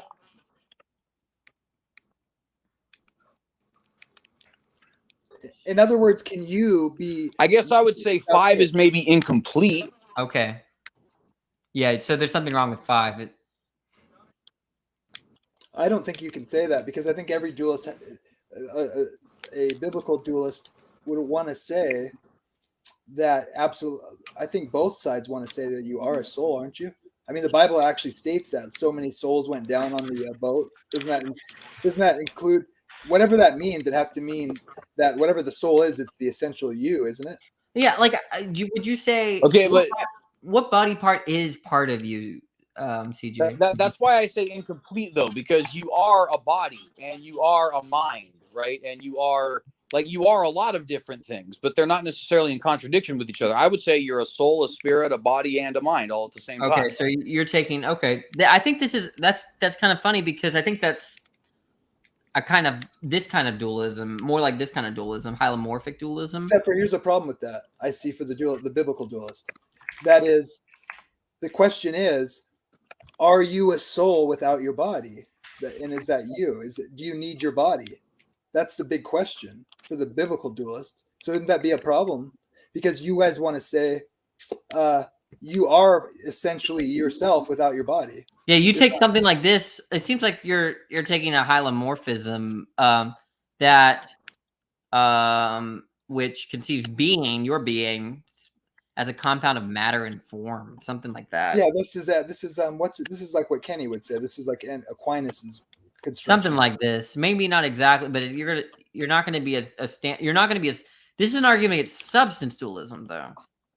Well, Kenny, I mean, yeah, this is where it gets cloudy, because like Kenny would even say, "Oh, I'm a monist in a sense," but they're like in a sense, but like, isn't the whole point that they're trying to refute as a dualist usually is like my conception of, or not mine, but my position that well, he could be a dual aspect theorist. He can do something like that. Well, meaning by that, what do you mean? Dual aspect theorists are monistic. There's a monistic tradition, but they said they do distinguish mind and brain as being different aspects of that one monistic. Yeah, I'd say that's kind of my view, isn't it? Okay. Well, well, physicalism. If you're taking, I guess because I keep on forgetting you're not a naturalist or a physicalist in like some kind of complete sense. Well, like Yeah, Nancy Murphy points out that the language that dualists point to prove dualism in the Bible, she would says, well, it's the Bible. It's the Hebrew concept as opposed to the Greek has these aspect ideas of the monistic person. That was what a lot of scholars would say about Scripture, would be teaching this monistic construction of a person. And when it talks about things that appear like dualist, it's more just like aspective, is what they say. But I don't know if I don't quite understand dual aspect theory because I'm not so sure how that makes a difference in the way I see the world. So like if I just suddenly switched over to dual aspect theory, what do my commitments, how do they exactly change? I'm not quite sure how they exactly change. Well, does that overlap with substance dualism, or is that just? I don't think so. I think substance dualism. I mean, there's dualism. I think substance dualism usually are not dual aspect theory. I'm not going to talk out of my ass on this one. Right. I think what you're describing is the same thing I'm talking about. Maybe. The dual aspect theory. Oh, I'm wondering if it is anyway. Yeah, I'm familiar with this view by definition, like its definition, but I'm kind of getting uncomfortable telling you exactly the implications. Like, could you be a substance dualist and a dual aspect theorist? I don't know. I think that some people thought Kant was a dual aspect theorist, but nonetheless, he had this very strict divide between agency and body. Weird. So, but again, like this is kind of, I think dual aspect theory for me is like too much of a curveball to really be sure, because like I'm saying that I don't really, if I just told you, I changed my view to dual aspect theory, what exactly would I be? How would that exactly change my commitments? I'm not too sure. You see, like. Yeah, it depends on like where you're coming, why you're appealing to it in a sense. Right, and so I don't really know why I would be like it seems like I could flip flop between just dualism simpliciter and then dual aspect theory, and so to me at this point is the distinction seems just merely semantic, right? But nonetheless, they're still positing this third kind of thing out there that I don't know anything about. I'm very acquainted with the aspect of mind and the aspect of body, but what is it actually an aspect of exactly? Like I just don't really know what I'm talking about at that point. Well, you could argue like a dualist, substance dualist would by definition be like that would be a dual aspective or whatever, because you're describing two different things, but it wouldn't necessarily be that. So like it depends on why you're appealing to it or what you're trying to say deny or affirm, because yeah, I mean, if you seems like you'd say that. It's like the way I understand dual aspect theory is something like this, like a coin, right? Where the coin is one, let's say, substance or one. There's one kind of thing that constitutes the coin, but each side of the coin is an aspect of that one kind of substance or one kind of. And so but on my understanding of dualism is that you basically have two coins, right? They're very different, right? But dual aspect theory is like, hey, you can have the distinguishing properties of these things and preserve it in one monistic view. And I just don't know how they do that. I don't know exactly where my disagreement with them is. Seems like I just don't really. I would have to talk to a dual aspect theorist. Well, maybe look at it longer, but if it is what I think, it's probably what I'm kind of like a good way to describe how I look at like what the Bible's saying about a person, because it's clear that it speaks of a soul and a body, like, love the Lord your God with all your soul. One category of ontology. Yeah, like, but it's just describing the different aspects of the one substance of a person or whatever you could say. Okay. Yeah, that might be. That would make sense. Yeah, I guess I have to. There's so much to look into, Jamie. This stuff is like exhausting. I know. Well, see, that's where like Kenny would give me a hard time. He'd say like, you're being stubborn, because clearly like substance dualism just makes sense in the ways that you're rejecting it, because like, look, we have angels and God who are spirits that are alive, and it's like I get the weight of that kind of argument, and I've thought of that before. Like it just kind of fits to say the humans have like a spirit that lives on. I don't think that's a necessity to believe, and I think the Bible explicitly says otherwise. Just like if you were to ask the question, it's like it literally tells you that you're not alive when you're dead. And that just conceptually, that seems so wrong, because I catch people always saying things like, death doesn't mean that here, but there's really nothing in the scripture that actually makes that distinction that they're making. And I'm sure everybody has to do that at times with understanding what something's saying, but it's like, I still think that no one ever can establish death as something other than just not being alive. That is cessation of consciousness. Because it's like, it seems like what's the distinction otherwise? It doesn't tell you. It's this, the first time it mentions death, it says God gives Adam, it makes it so Adam dies so that he can't live forever. It literally, and like that's your first. It seems like a definition to me.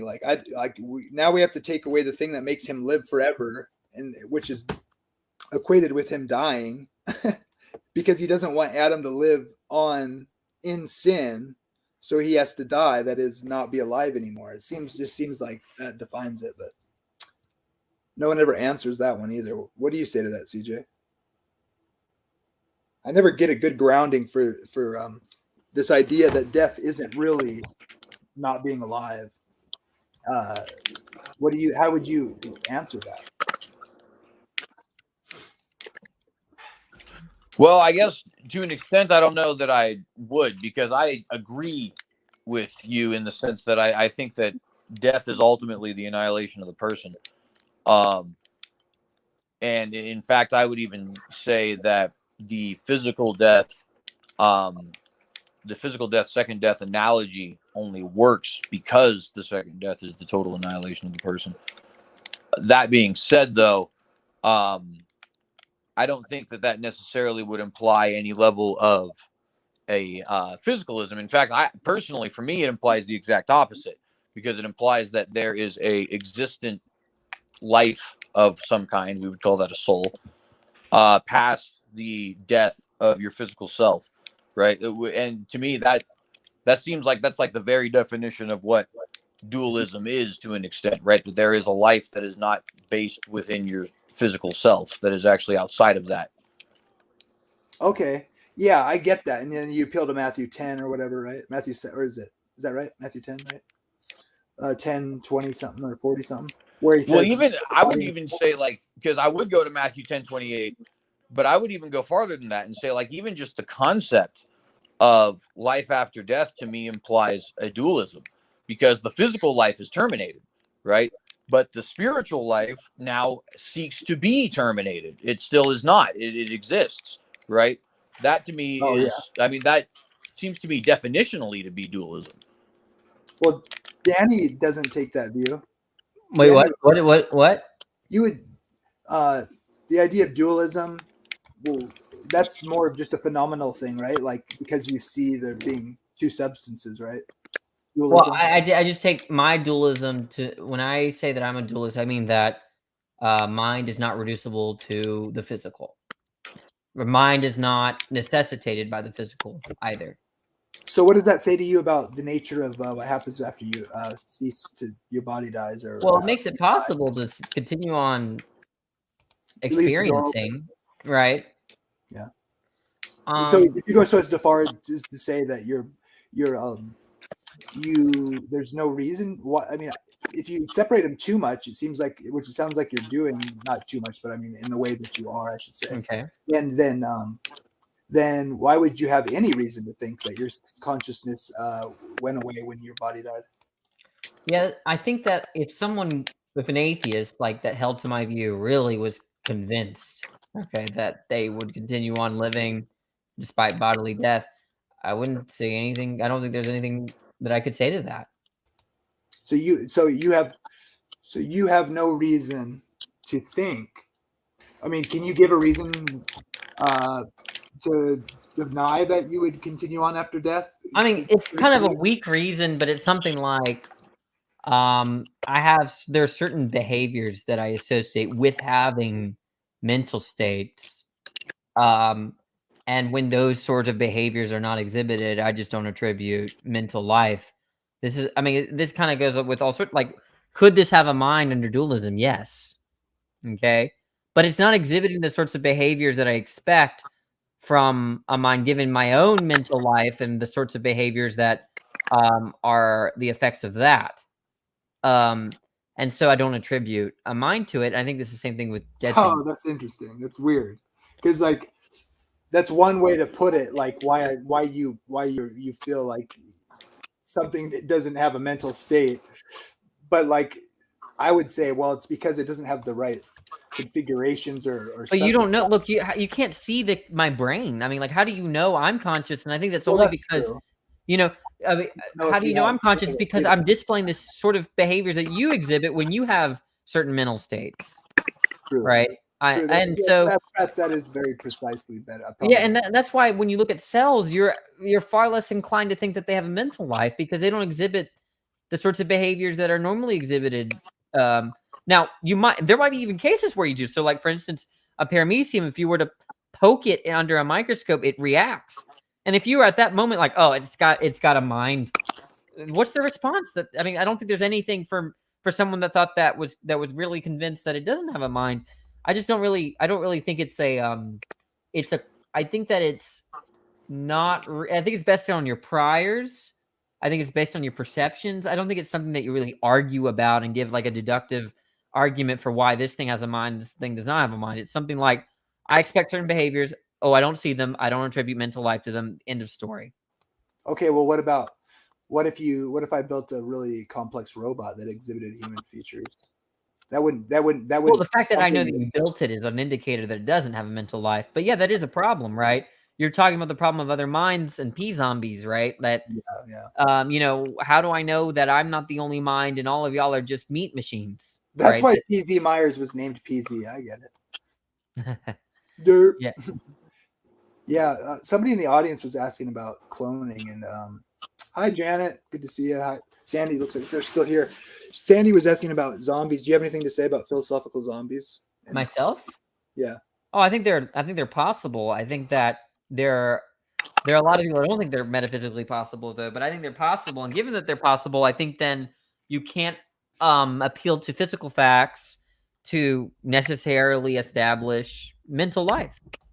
I saw you're like saying prove God doesn't exist, kind of something like that. Like you can't prove that someone has a mental life or that they don't have a mental life because physical facts are underdetermined, right? That's what zombies show, right? Do you understand what I mean by underdetermined? Explain it, please. Very simple concept, very weird word. So you see hoof prints in the snow. It's underdetermined. It could be a unicorn. It could be a horse, right? And does that? Oh yeah, keep going. Sorry. Yeah. So the idea is that when something's underdetermined, the observations, the evidence that you're seeing is consistent with various hypotheses. So looking at your brain state, your brain, MRI, whatever, it's consistent with you having a mental life. It's also consistent with you not having a mental life. So you can't appeal to a brain state to prove that you have a mental life, right? So in the same way that you can't appeal to those hooves to prove that it was a horse, you can't do it. Okay, well, you can say it's likely. You can also talk about likelihoods are fine, right? But when you give a likelihood, you're not proving anything, right? So when I see hoof prints in the snow, it's likely that it's a horse, not a unicorn, given my background and knowledge. When I see your brain scan, I see all this redness or whatever activity. It's likely the case that you have a mental life, right? But we're not proving anything when we're doing that. Yeah, I think I've heard an adage to the effect, and I don't know the exact adage, but to the effect that you can have evidence, quote, for things that are not true, because evidence is not the same as proof. Evidence is a reason to believe something, and so you might have evidence that there was a horse here, but that could be equally good evidence that there was a moose here, provided their hooves maybe look the same. I guess I don't know. Yeah, and that's the problem of underdetermination. But arguments can be like inferred, right? I mean, you could have a Well, they're both the two kind of inferences, right? There's probabilistic reasoning, inductive reasoning, right? That's a very different kind of inference than deductive reasoning. Yeah. You don't deduce. Yeah, right. Yeah, Okay. that's my point. That's my point. Yeah, okay, good. Okay.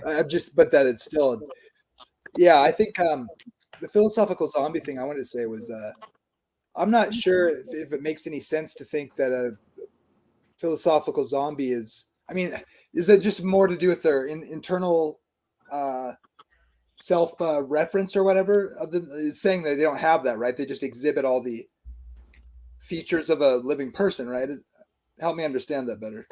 Yeah, so it's just a concept that let's say you think, let's say you come across someone that thinks that this mental state, okay, let's do this. Okay, this is what the philosophical zombie thing I think is trying to do. Suppose that you don't. I give you a sample of some substance, right? In a scientific sense, substance, right? But you don't see the sample, okay? And you look into the super duper microscope and you can see little H2O molecules. Does that necessarily mean that it's water? Is it necessary? Necessarily the case? No, right? You could have that H2O molecule and it actually be in a world where that H2O molecule exhibits very different properties that are not the phenomenal qualities of water, right? It might even kill you, right? It might be black. It might not freeze at 0 degrees Celsius given the certain conditions like pressure, whatever, right? It might be a very different substance despite it being that molecule. So that is kind of what the P-zombie thing is doing, except for brains, right? So it seems like every time I'm in a state of pain, there's a certain physiological state I'm also in, and we can establish that strict correlation, okay? What the P-zombie, the conceivability arguments and the P-zombie stuff are supposed to do is saying, hey, does that sort of physiological brain state or whatever necessitate those mental states, that mental life? And if you think, so there could be no conscious observer in the zombie, even though it's exhibiting all the physical traits of a person or another, an agent. It could just be those physical traits with no mental life, no personhood. Yeah, that is a P-zombie, right? Yes. And so there are a lot of people that think those are not possible, right? Surprisingly, I tend to think so. If all things being the same physically, I would say it necessitates, right? So now the question is that necessitation? What is the sort of type of modal scope that we're talking about? Is it logical? Is it metaphysical? Is it physical? Right. So the idea is that it'd be like, if I would want to say it was like efficient or sufficient of the necessary components to be. I mean, if it seems like so for you, it seems like it's nomological. So it's not logical, right? So I guess there are two kinds of constraints, a kind of dichotomy. Either something is kind of logically constrained or nomologically constrained, so like physical laws, metaphysical laws, right?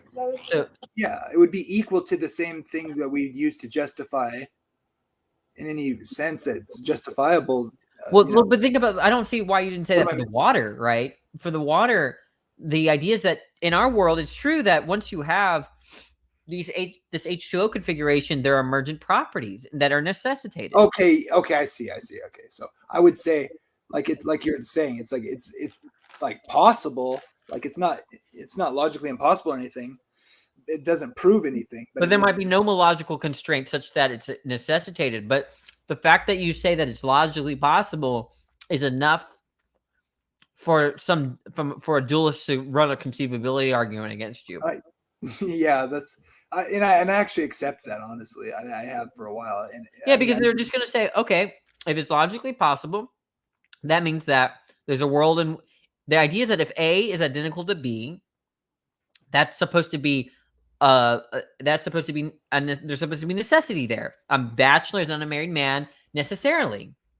Yeah, it's a necessary truth, and that's and that's going to be in across every hypothetical. But if it's the case that your brain state and there can be that exact brain state, but with no mental state, that means that it's not like a bachelor is unmarried man, it's not that this brain state A, you see what I'm saying? It's not logic. It's not a logical. It's not an identity. Necessity or whatever. Right? It's not an identity, right? Yeah, Identities are true in all hypotheticals. If there's a possible world in which you can have that exact same physiological state but no mental state, that means it's not identity, and that means you don't get a certain kind of dualism, like a reductive sense of dualism. It fails. Yeah. Well, it seems like J.P. Morgan's or J.P. Moreland. I mean, is that right? Yeah, no, he runs this argument. But this is called conceivability arguments. Are basically P-zombie arguments, saying, hey, if you can conceive or if it's logically possible that you can have that physiological state but with no mental life, there can be no identity relation, because the identity relation, you can't defeat it. In other words, you can't argue against it to defeat it if you say that, right? I think I know what you're saying. Yeah, the idea is that if you agree that that's logically possible, then there's no way you're going to be able to defeat it based on. Yeah, I think I know what you're saying, but tell me if Yeah. What it implies is that the dualist is not incoherent. They're not logical fools. They're not getting anything by definition wrong. Right. Right. So they're at worst case scenario, dualists are just misinformed, not irrational. Right. Yeah. That's definitely the case, I think. I mean, because you can define your way into making it plausible or even, or possible. But you can't define your way out of being a married bachelor, right? Yeah, exactly. That would be logical. Right. Yeah, right. So it's. I think that's what conceivability arguments start out with saying is, hey, it's not identity. So for us to distinguish mind and body, we're totally fine for doing that. Yeah, absolutely. And I think, and I feel that you it's just clearly that you have to, based on what we think we know about it. But I would, because it seems like J.P. Moreland has said too, that, which seems to be right, and I tend to trust him from what I've seen. I just saw a presentation on it, like on a video, but he was talking about how, like, really these different views of like dualism, monism, and or whatever, and trichotism, all that, it's just, they're like interchangeable, in other words, especially if you're looking at it from like a Christian point of view. So I think that's true. I would need elaboration on that, but I'm sure I think like trying to determine like if dualism is true as opposed to a Christian physicalism. I think he was saying like basically there might just be a terminological dispute, but in essence there's no disagreement. Yeah, like you can make sense of all the biblical data in there. He thinks that. Okay, that's interesting. I think saying something different to me. I interpret you as that the issue is decided philosophically, not theologically. Maybe I said that wrong. It's like in other words, you can make it work. Like if you define your way out of it, they can be. They can be. The views can be like interchangeable, or something like that. I'm not articulating it well. I would have to listen to it. Because I don't agree in the sense that I think one is taught in Scripture a certain way, and I think, but I don't know. Doesn't matter. I'm gonna cut it down here. I'm losing my mind. But you guys want to? Anything else you want to point at? Oh, there was one thing I remember now. I wanted to ask you, Danny, and I don't think you were here when I asked. I know I asked CJ this, and I'm interested if either one of you answer again. You probably both have answered this, but if you Danny, do you think if you took two exact DNA, you'd have the exact same DNA, like a fertilized egg, right, with the same sperm and you had like clones of it, right, and you grew the two exact same DNA babies, same sex, everything being identical informationally, right, and you grew them in the exact same test tubes under the same exact conditions, and then when they're they started walking or whatever. I'm sorry, Jamie, could you repeat everything? Yeah, no problem. So you take two clones of two like fertilized eggs. Yeah. With the same DNA. Genetically identical. Same environment. Okay. Same environment, exact same environment. And then you set up two like environments that were like identical. Like you could have it like in a room or something. And they were identical and they had the exact same DNA, same nutrients, same nurture, nature, all that. Would you get different? Would if all things being equal, would you get two different people, or would they? I think so. But I think so as well. But I have it depends on what you mean by environment, because some people they only understand environment in terms of natural factors, natural ecological factors. I think that I think there's some things called value that I'm entertaining this idea that there are environmental factors that are non-physical that influence our perception. And especially of the good. So they're called value properties. And so the idea is that you could be looking at the same physical object, but perceiving different demands about there could be different worldly demands on you. Okay, well, I mean, like, okay, let's make it easy. Like, and hypothetically, something that's probably impossible to do. That is, I mean, we're talking same gravity, Yeah. exact same imagery, same timing, same. So you're saying that every external factor is identical, and their DNA. And their DNA. Okay, so first of all, I don't know if this. I'm being very technical with you. Okay, so I'm sorry to do this to you. There's a sense in which there's an impossibility here, because the fact that there are two bodies, two mental lives, there's going to be a difference in perception in terms of how they orient themselves relative to one another. So they can't have the exact same perceptions.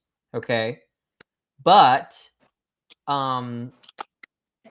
I think if we're bracketing that, wait, are you saying that because they're not in the same space and time? Yeah, they're gonna have different perceptions, but maybe. Okay, so maybe let me modify your thing. Okay, so suppose. Okay, so you're gonna have to presuppose some things here. Let's presuppose determinism. Okay, because on indeterminism, then it's a triviality that there could be differences, right? If there's just random things that happen in our mind. Damn you! What? Free will? No, that's a good appeal. But yeah, let's presume determinism. Okay, just presume determinism. Okay. Let's also presume that there are, like you said, two. I'm seeing how to phrase this, right? That there are two physically identical.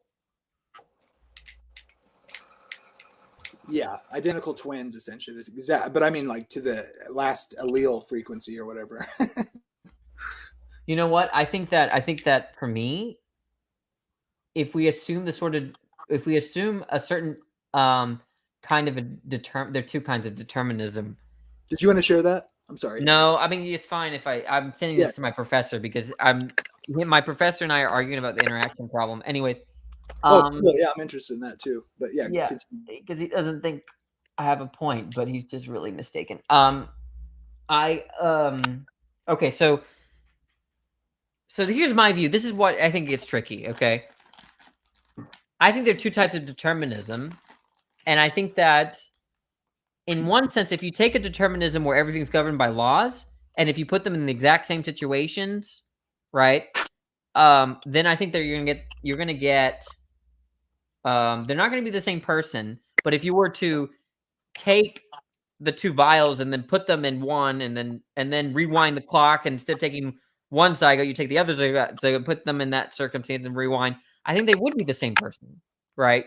Oh, I see. If you could switch them, like, all things being equal, and switch them, right, other person. Mm-hmm. But that kind of determinism, I think, destroys agency.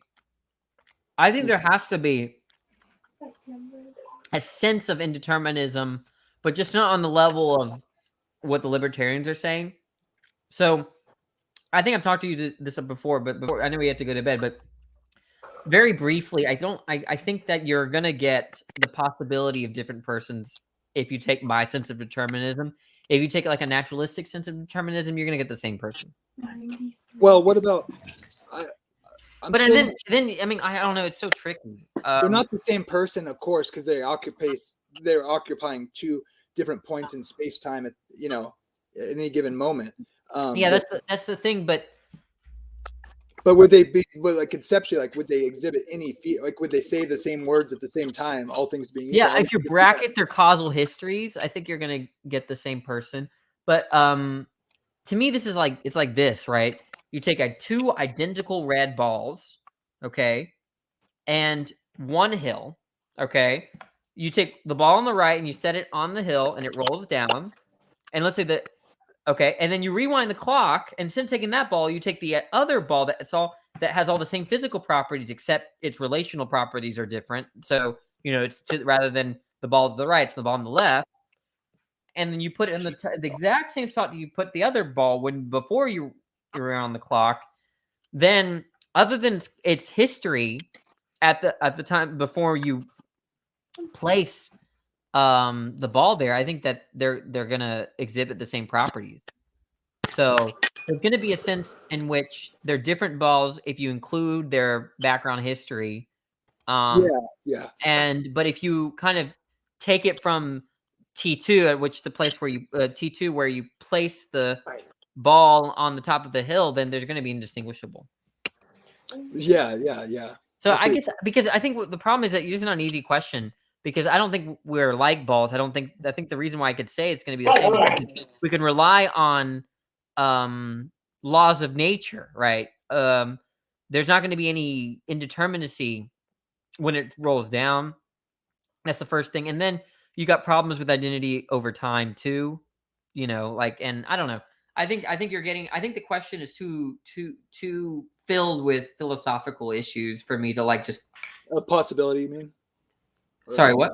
You mean like it's like just there's it's fat it brings in too many big questions in philosophy for me to I just can't think of all things being equal in the same position. I can't think of a reason other than to posit something out external, like a theological idea or something like CJ was probably going to say, but well, let CJ respond. I took too much time. I think no, it's interesting. I like we'll talk about that more because I have to develop my exact view on that. Yeah, that'd be fun. CJ, are you still there, buddy? Well, I guess there's a couple things I would say. So I would, and I'm not going to presuppose any idea of determinism. Any idea of divine determinism at the moment, just simply for the sake of argument. But are you going to take natural cause and effect type determinism though? Yeah, well, because I don't think you can escape that. I think that's just the way nature works. Causal determinism is a fact, in my opinion. Okay.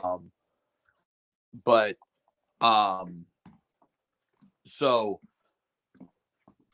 not only do I, because I've asked the question before, if you had 100 clones of yourself and you all grew up in the same school, would you have different personalities? And I've always been interested to hear people say, yes and no, and give their different reasons. And I've always said yes. And from there, different questions have come up.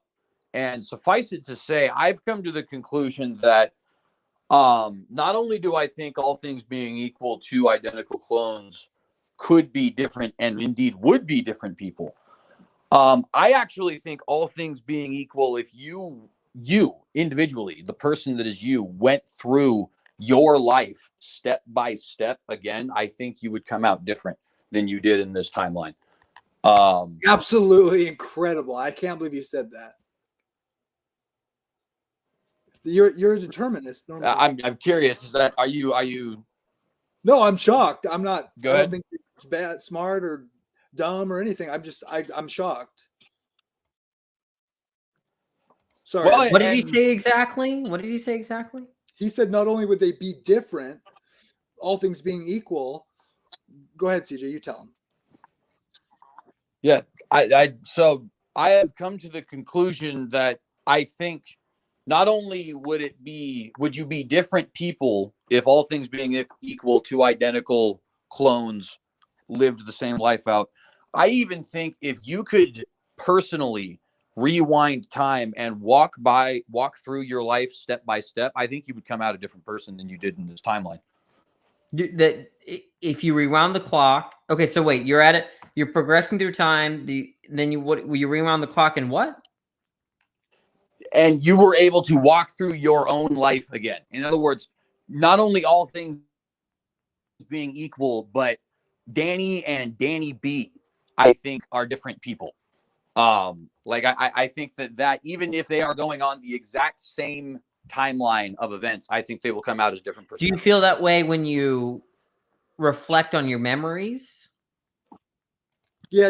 If you rewound it, absolutely, 100%. I think that. What about your memory of the last hour? Say again. What about your memory of yourself in the last hour? Well, I think that I don't think that we have necessarily the ability to understand all the consequences of the immediate past. I know that may sound like a little bit of a cop-out, but what I mean by that is just simply to say it could be that something I've done in the last hour, and in fact, considering the juiciness of the last hour, this is even somewhat likely, could have impact on my life a decade from now. You know what I mean? And I wouldn't even know it at that moment in time. The point is that I think that it was me talking to you. I think that if I was disrespectful towards you 15 minutes ago, I would only take ownership of that of that deed, of that action, if I saw that person as my own self. Because I do agree with you to the extent that if we rewind back 25 years ago when I was 5 years old, I think there's a very loose sense in which that's me. But even so, I think the idea is that when I say that's me, I'm saying that it has certain memories that I have now or something like that, or it has certain psychological dispositions that I have now, or a certain identitarian commitments like who my mother is, who my father is. We shared beliefs of the sort, right?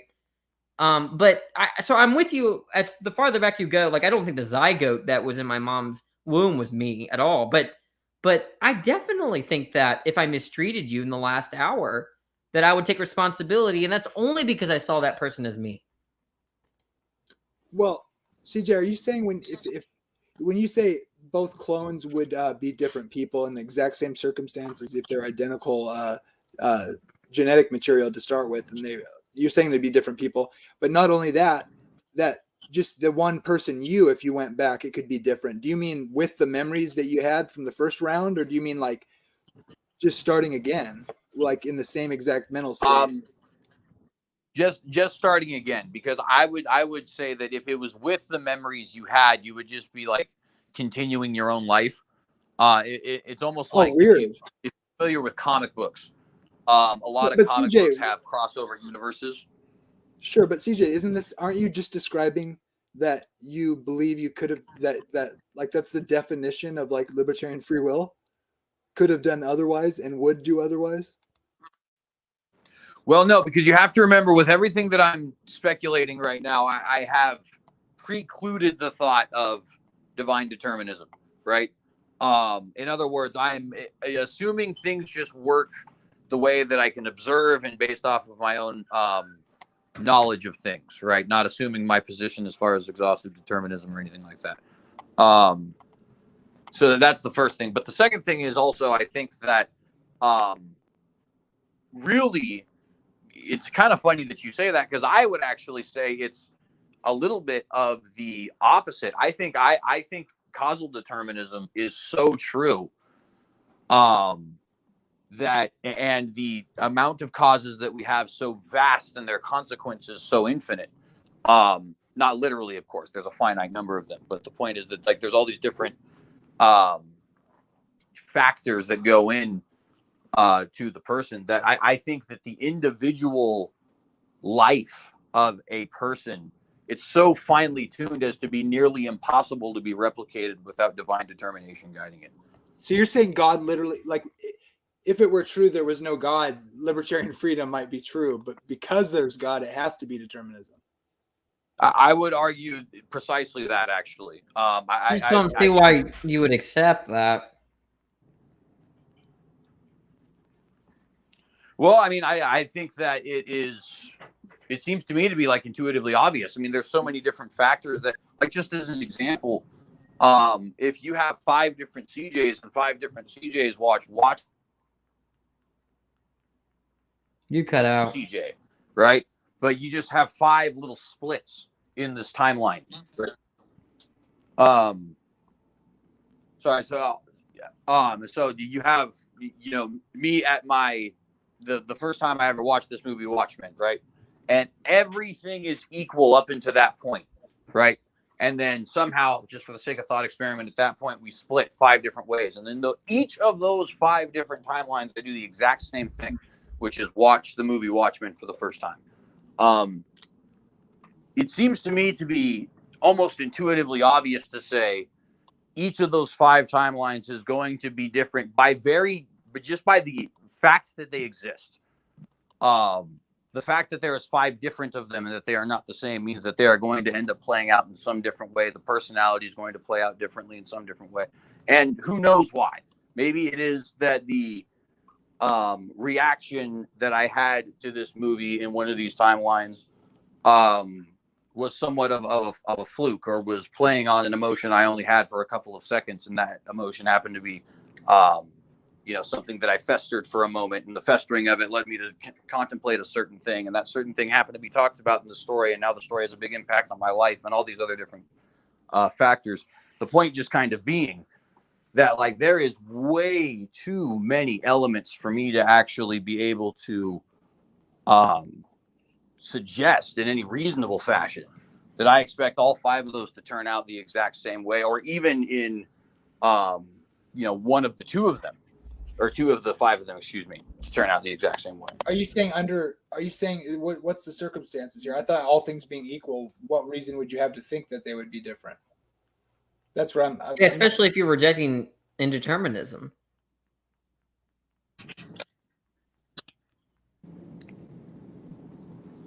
Yeah, I'm not sure what the details. I'm sorry, say again. In that description, what were the details of the circumstances of the 5 timelines? Are you saying universes, 5 different universes that still have all the same exact attributes, or no? On that one, I wasn't sure what you meant. Like, when you said the 5 different ones and they diverge, do you mean? No, yeah. I'm saying that I'm saying that I have. Yeah, so in this thought experiment, there is one timeline, and so in this one timeline, obviously, there's only one shared experience, right? Because there's only one timeline, and hypothetically, at a point in time, this timeline becomes 5 timelines. But in each of those 5 timelines, the exact same action is taken, right? In other words, it's not like a flip of a coin, infinite possible universes kind of thing. Rather, just for the sake of existing, you now have split the timeline 5 ways, right?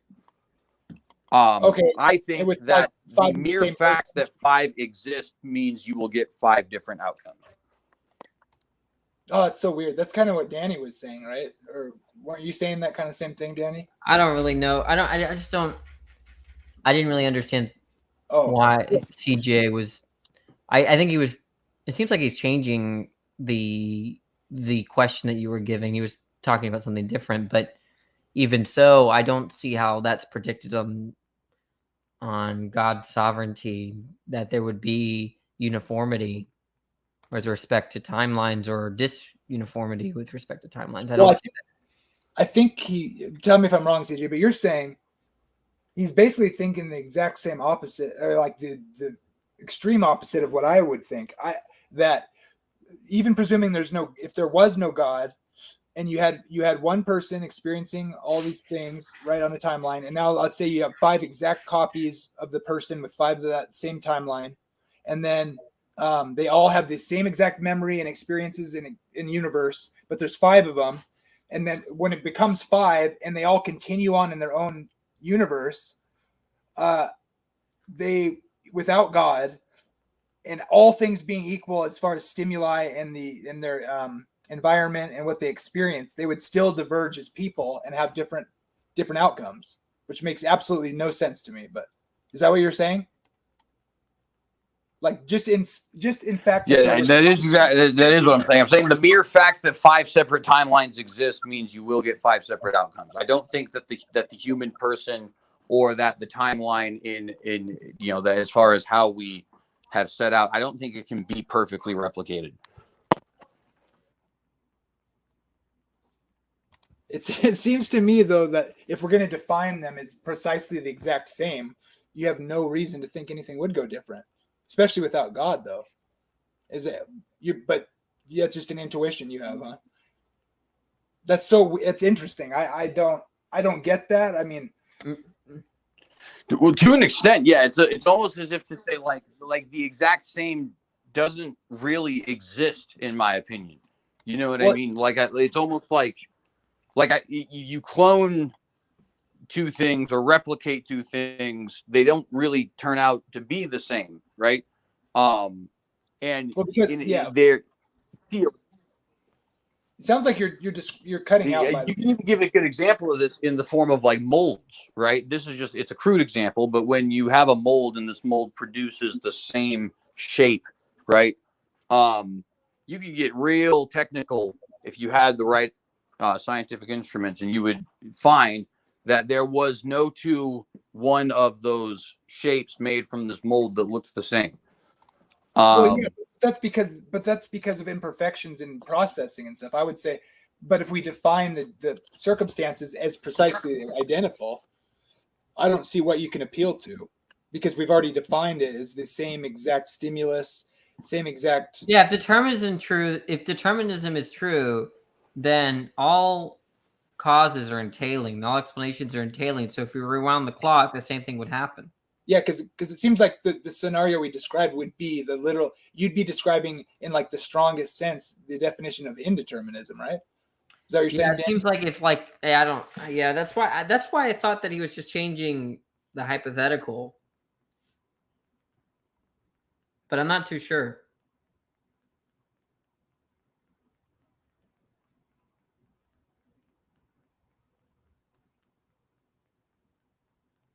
Anyways, well, it's something we can all think about. I'm going to think about what you said. Yeah. Good night, guys. Hey, Danny. Thanks, Danny. I really appreciate it. Let's talk about this other thing later too. Absolutely. Bye.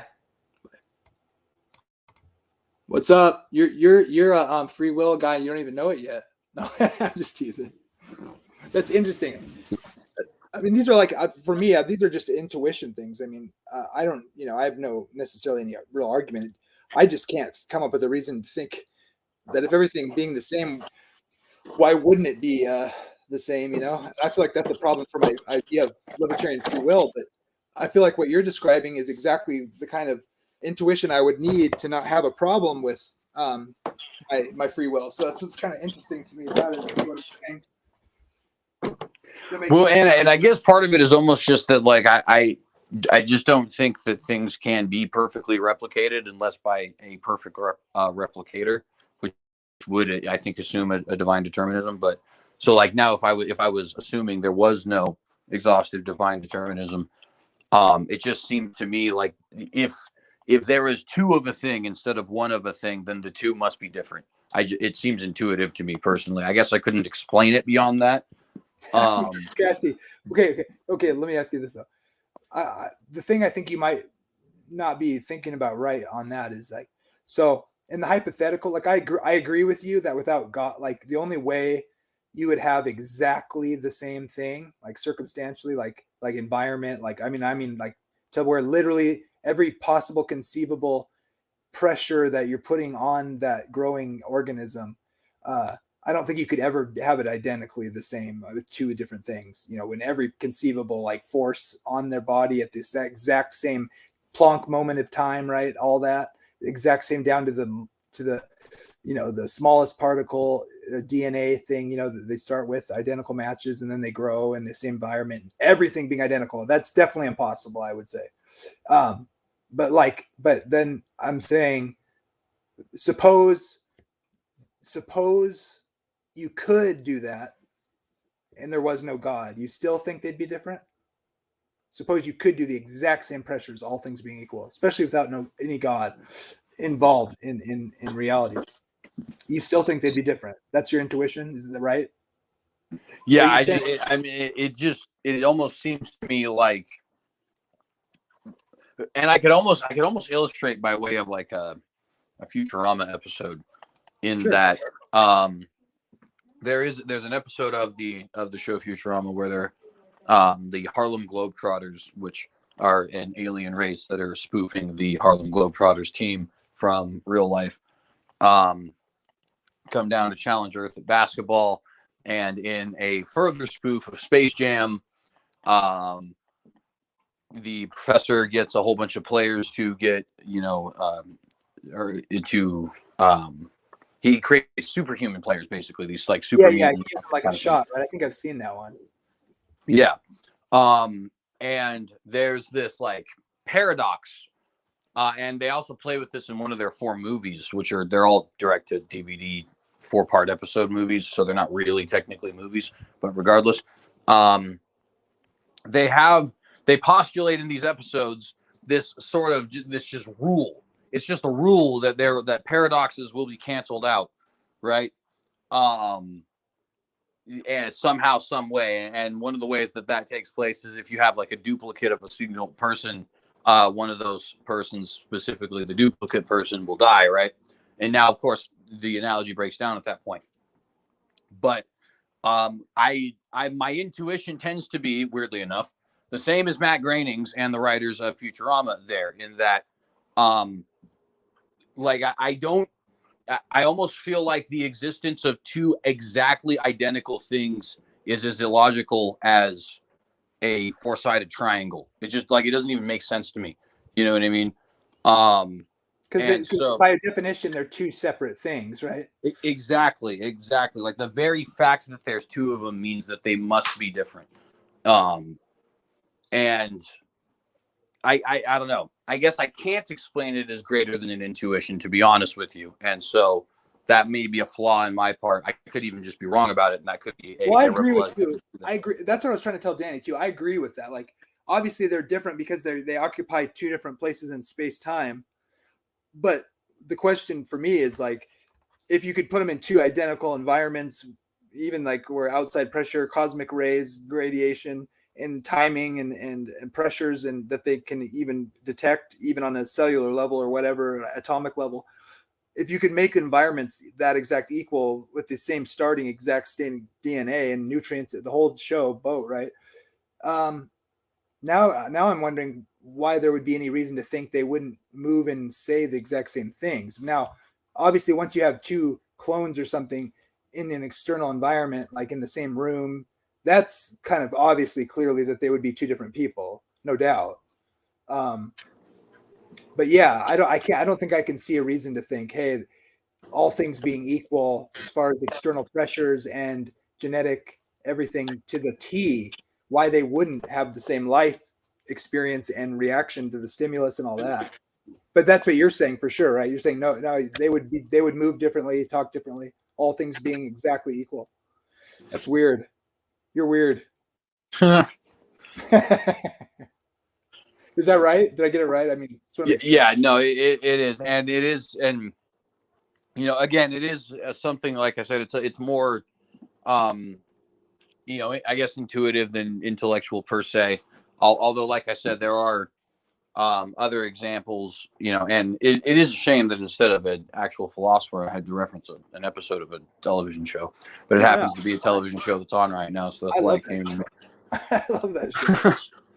It's one of my favorite, actually. I like, yeah, The Simpsons. I just got old after a while, but that was like the longest running show ever. But I'm interested to know what is it still going? I think so. Yeah, I haven't watched it for years, but I mean, I remember when that show came out. I was in like second grade, dude. You probably weren't even alive. Yeah, I still had let's see, I was born in '98, and I think the first episode of The Simpsons is like 90 or something. Yeah, it sounds about right. Yep. And shoot, you know, it was adapted from like Matt Groening was like, he did like a little shorts cartoons version of it on I forget the lady's name or show, but it was very crude, of course, and not developed whatsoever, but similar characters. And I remember some of the first couple of episodes too, like the Barefoot Bandit, I think it was called, or something, the Barefoot, something like that. And then the one with Krusty and Sideshow Bob. Taking me back.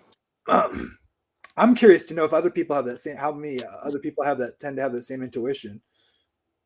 I'm a little surprised you would think, are you saying, when you say there, like if there was no God, would you still be like a dualist in the sense that Danny is, you think? And does that play a role into that intuition at all? I'm not sure, to be honest.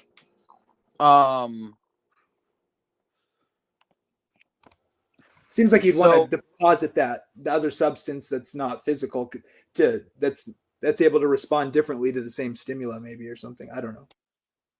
Well, so there's a couple things. So the first thing is, and I said this earlier, I struggle to understand what exactly the difference is between someone who would be like a metaphysicalist which I think C.S. Lewis likely was, but that would be somebody who basically thinks that the quote spiritual is almost in a crude way, if I did saying it, would be a higher plane of existence, but still a physical plane of existence, right?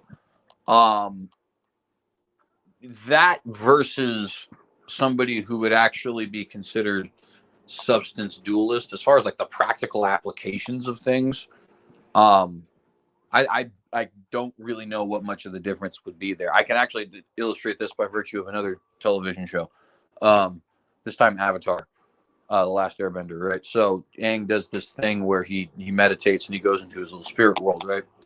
And when he's there, he is a person with a form, and everything else is there with a form. In other words, they're physical. Excuse me. But he's in a quote spirit world, right? So question, what is the difference between a spirit world which acts physical plane of existence? I don't really know what the answer to that question is. I can hardly see that there is one. You know what I mean? Yeah. It just depends on like what the how you want to define it, I guess. Because but yeah. Well, and the reason that sorry, I just wanted to say really briefly, the reason that becomes important when it comes to your question is because if I did not have the biblical language that, in my personal opinion, so strongly separated the two, I don't know that I would have any reason to conclude that dualism wasn't the same as metaphysicalism. I think the only reason I do conclude they're not the same is because I think the Bible teaches that there's a distinction between the physical substances and the non-physical substances. How would you define metaphysical? Because I'm not sure if I understand what you mean by that. Are you saying just like something above?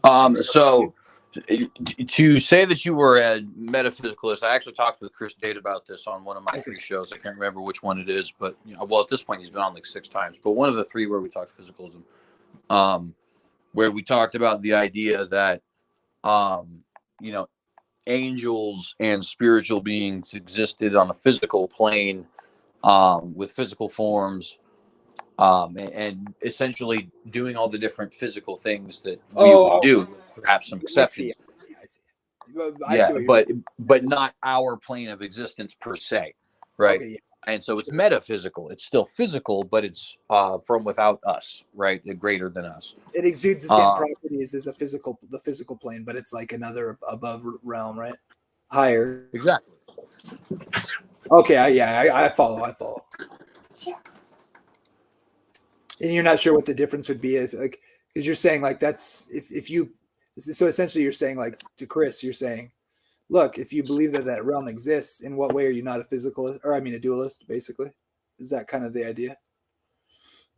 Right. Well, it goes both ways, to be honest with you. And so it is a criticism of the physicalist, but it's also a criticism of the dualist in a sense, right? Because in the same sense that if you have a spiritual world that takes physical form, or you have a heightened plane of physical existence, the former being a dualist interpretation and the latter being a physicalist interpretation, it seems to be like I don't understand what the difference is now, right? To the dualist, I'd say you are postulating a higher plane of physical existence, and to the physicalist, I would say you are still postulating a plane of existence not our own.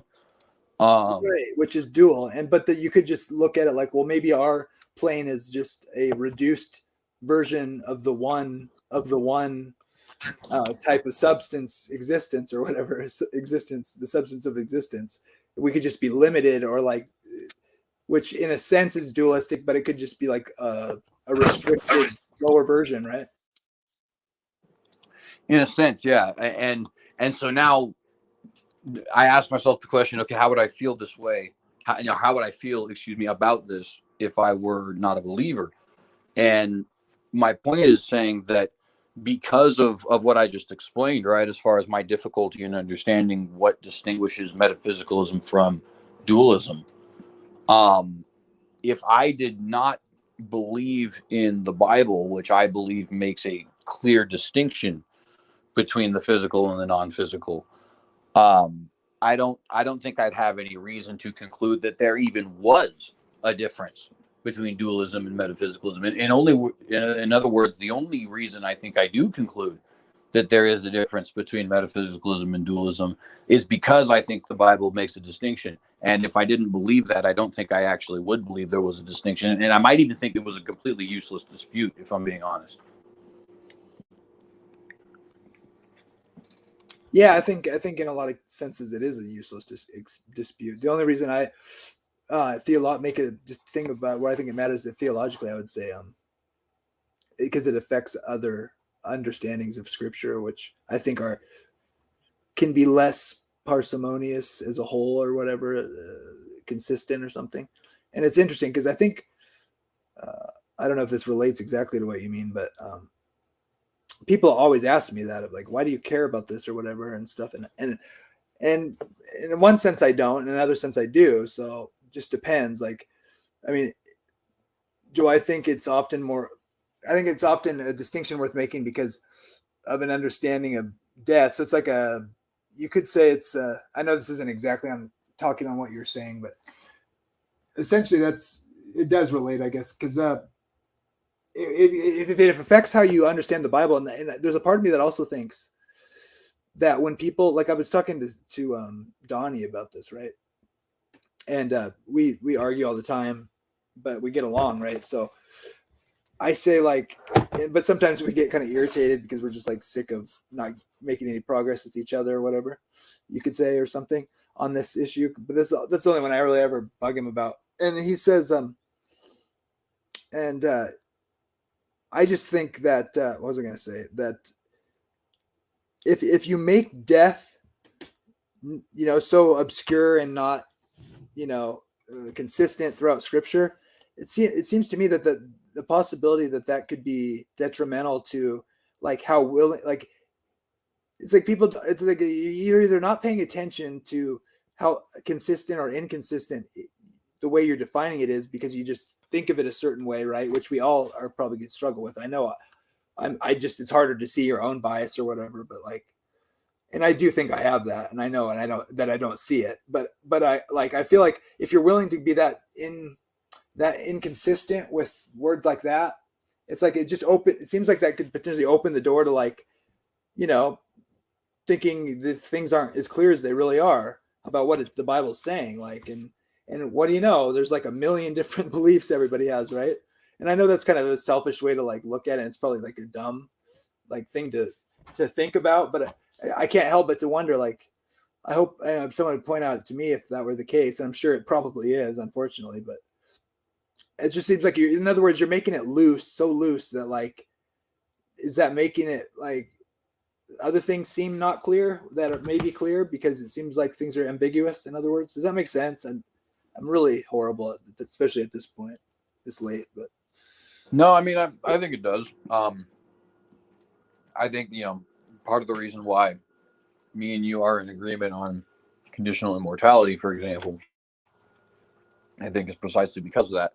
I think if you take a plain reading of Scripture, it seems to me to suggest a conditional immortality, plain and simple. And it clearly doesn't seem to suggest an eternal conscious torment. Now, I was just talking earlier, I can't remember who I was talking with. I think it was John Buck, Catholic fellow. Real nice guy, actually. But, obviously we thoroughly disagree. And we were talking about, how similar the fundamentalists are in their understanding of Scripture. You'll get Baptists and Presbyterians and Reformed Baptists, Southern Baptists, Independent Baptists, doesn't matter. Anabaptist, Amish, Mennonite, Seventh-day Adventist, Pentecostal. And their doctrine is almost identical, with the exception of a few things which do serve as distinguishing qualifiers, but which nonetheless are very few and far between anyway. And, I was kind of explaining to him, like, the difference between you as a Catholic, when you have a cessationist and a continuationist, they might go to the same church, whereas me as a Protestant, if I have if there's a cessationist and a continuationist, they might go to different churches, and that's really what the fundamental difference is there. But the hermeneutic does well. It's interesting. The reason I use that example is because there is charismatic Catholics, and there is, of course, cessationist Catholics. So there you have a perfect example of people who they'll attend the same church, they'll attend the same mass, right? Whereas in the Protestant world, the dispute exists. The difference is we don't attend the same church, right? Yeah. But real quick, I'm having trouble typing in the chat for some reason, and my computer's not allowing me to. Like, I have a weird connection, although you can hear me, which is weird. But I wanted to just respond to Sandy really quick. Yeah, just give us a second. I'll respond to that question, Sandy. Go ahead. So, and the point that I was kind of saying is like, so some of these questions we still do end up having the same disputes on. But one of the things that I was relying on in making that point was this idea that, we actually have a great deal of unity in the evangelical world and in the Protestant world, even despite not having a governmental structure. And that was, I think, because of literalism, because of a literal hermeneutic, and the fact that the Bible is quite plain. But his response to me then was like, okay, but what about those things which do serve as distinguishing qualifiers, right? Like, in other words, you might have a really high Sabbatarian view in Amish, Mennonite, Baptist, Reformed circles. But why do these Seventh-day Adventists do Saturday instead of Sunday? Whereas all those groups you just mentioned have a high Sabbatarian view, but on Sunday. What's the deal with that kind of a distinction if this plain hermeneutic works? And, what I was saying to him is, I think that is a important objection for you to point out, because it behooves us to understand that plain does not mean easy to understand, or that we're all going to get it 100% right. An algebra book is very plain. A biology book is probably very plain most of the time. It depends on the book, right? But most of the time it will be very plain. These books, which are matter of fact, they're very plain. That doesn't mean that they're not complicated. I think, in fact, algebra, I think, is the best example, because math is very plain almost by definition, right? And yet it is also very complicated and very difficult to understand. And I think the scripture is very similar in that regard, right? And most of the things we will come to the same conclusion on, and even a lot of things that we disagree on will come to very similar conclusions on, such that we can still maintain brotherhood. But there is always going to be, because we're people, areas where we come to different conclusions, right? And I think it's something that's important for us to know. Yeah, it's kind of yeah. Do you want to speak to this thing about tongues here? She's asking. Sandy, seems like Sandy's someone I've seen in your chats too, maybe. Or I'm always paranoid that somebody, like, not somebody we know, but they're going by a different name. But I think I've seen this person before.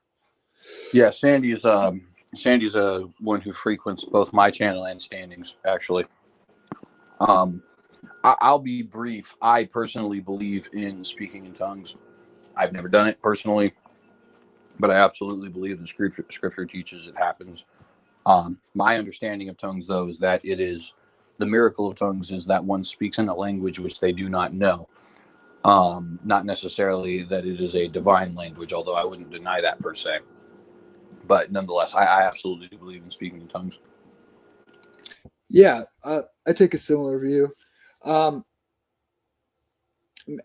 feel like a lot of what goes on isn't legitimate, but I think absolutely that people, especially at Pentecost or whatever, and it was to spread the gospel. So I would tend to want to, but I'd leave the door open for more than this, of course, like for prophecy potentially. But I'd be highly skeptical of that. I would tend to think it would, if it occurs still today, which I suspect it absolutely can and probably has, and I've heard some stories I thought were believable. Like, I would suspect it would happen in like circumstances where fulfilling the Great Commission would be the most likely place to see it happen. But so I'm fairly skeptical about people in churches who are acting very emotional or overly although I'm part of me wants to be,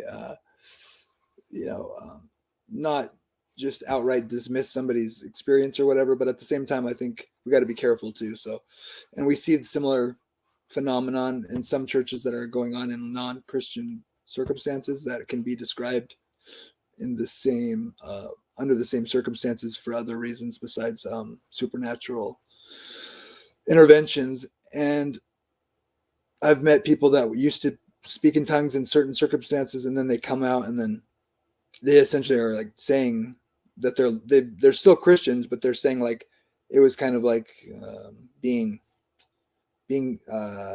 what's the word, like having like fervor or whatever, like they would just kind of play along essentially, and to keep it going kind of thing, and they're not, I don't see what would motivate them to lie about that. So clearly that happens or whatever, it seems to me, but I can't be too sure about anything, I guess. But yeah, I also think like the church I grew up in is quite often dead, and you got a bunch of stiff people in the seats as well that don't like won't sing or dance or anything, which I think sucks too. So if that's enough, Let me say I've always attended Baptist and charismatic style churches, and part of it is for the conservatism of them. Those are the two very fundamentalist denominations in America. But another part of it is exactly kind of what you're talking about. I like people to sing and shout a hallelujah or two. Sure. We're not here at a funeral. Yeah, like it was rare. Like somebody would even shout amen in the church I grew up in. I mean, holy cow, it was stiff. It was like you felt like I didn't want to wear my church outfit or whatever. I'd cry about that. So, and who wants to do that, to go sit in a bunch of stinky old church where nobody's smiling or anything? I mean, that's probably an exaggeration, but let's see here. She says she's a conditional immortality. Let's see. Nice. Yeah, I think I actually knew that. I believe Sandy is actually in large agreement with a lot of, because like I said, Sandy is a frequent flyer over at my channel. So I would assume a lot of agreement there as far as YEC is concerned. I'm not sure about Reformed theology, because I know that a lot of my audience, I probably have a higher percentage of non-Reformed people in my audience than any other Reformed apologist, honestly.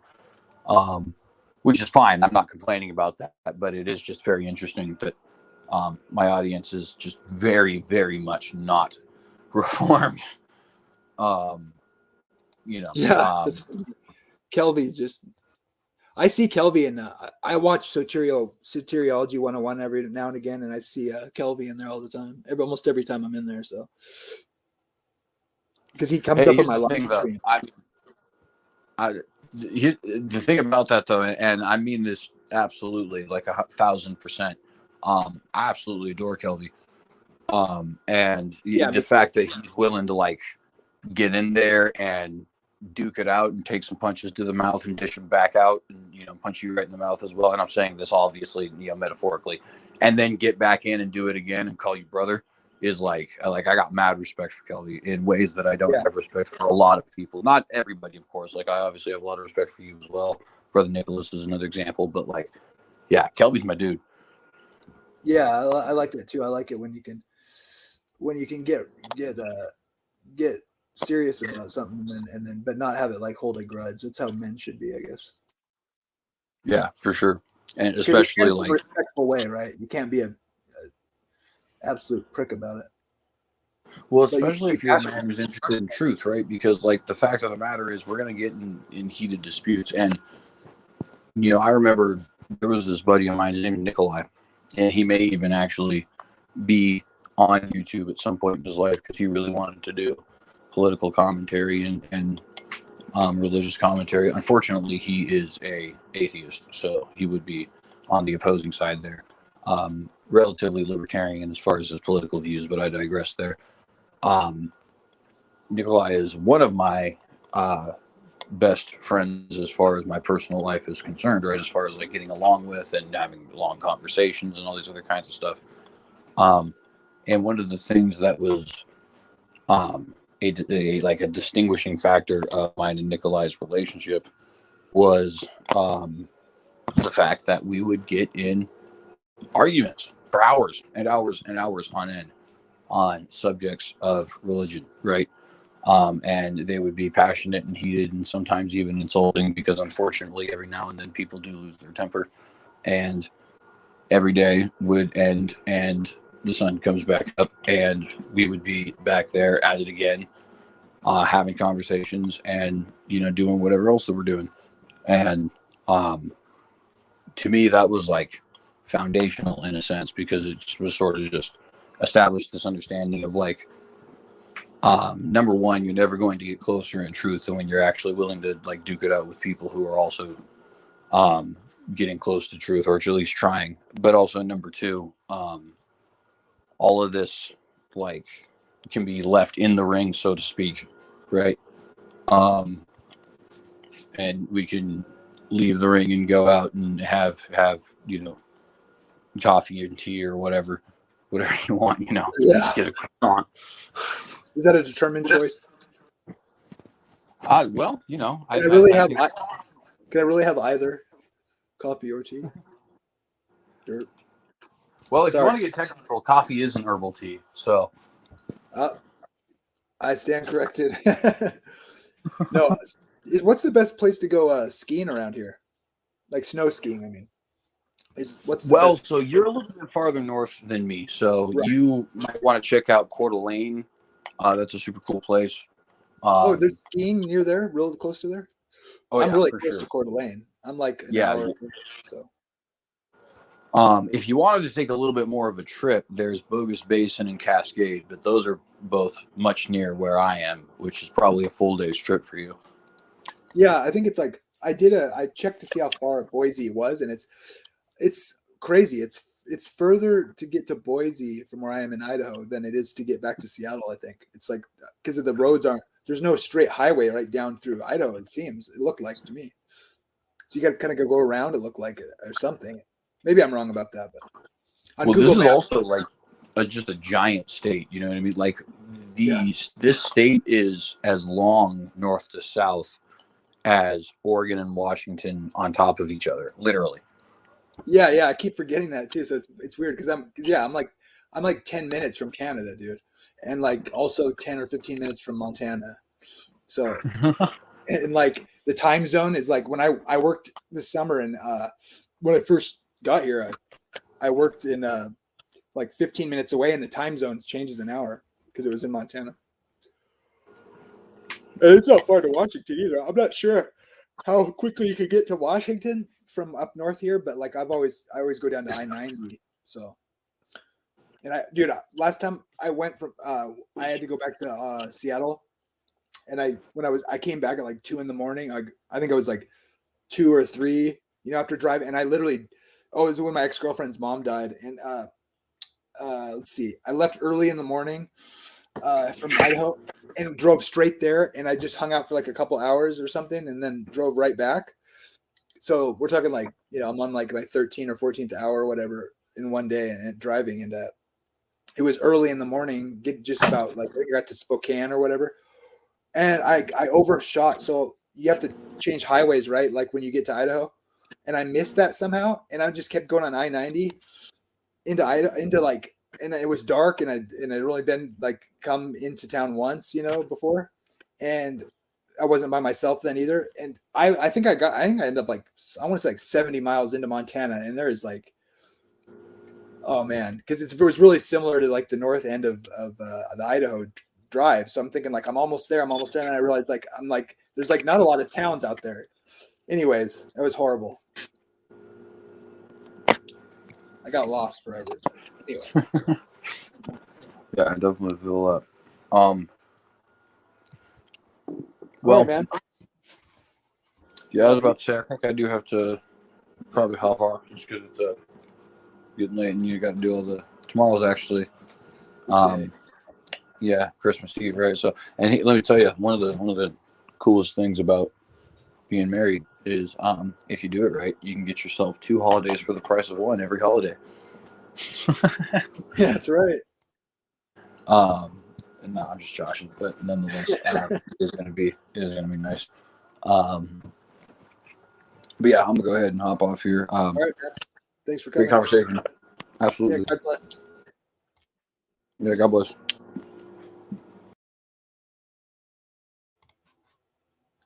Thanks for coming. See y'all later. Be fine if you wanted to join Sandy next time. Have a good night. See y'all later.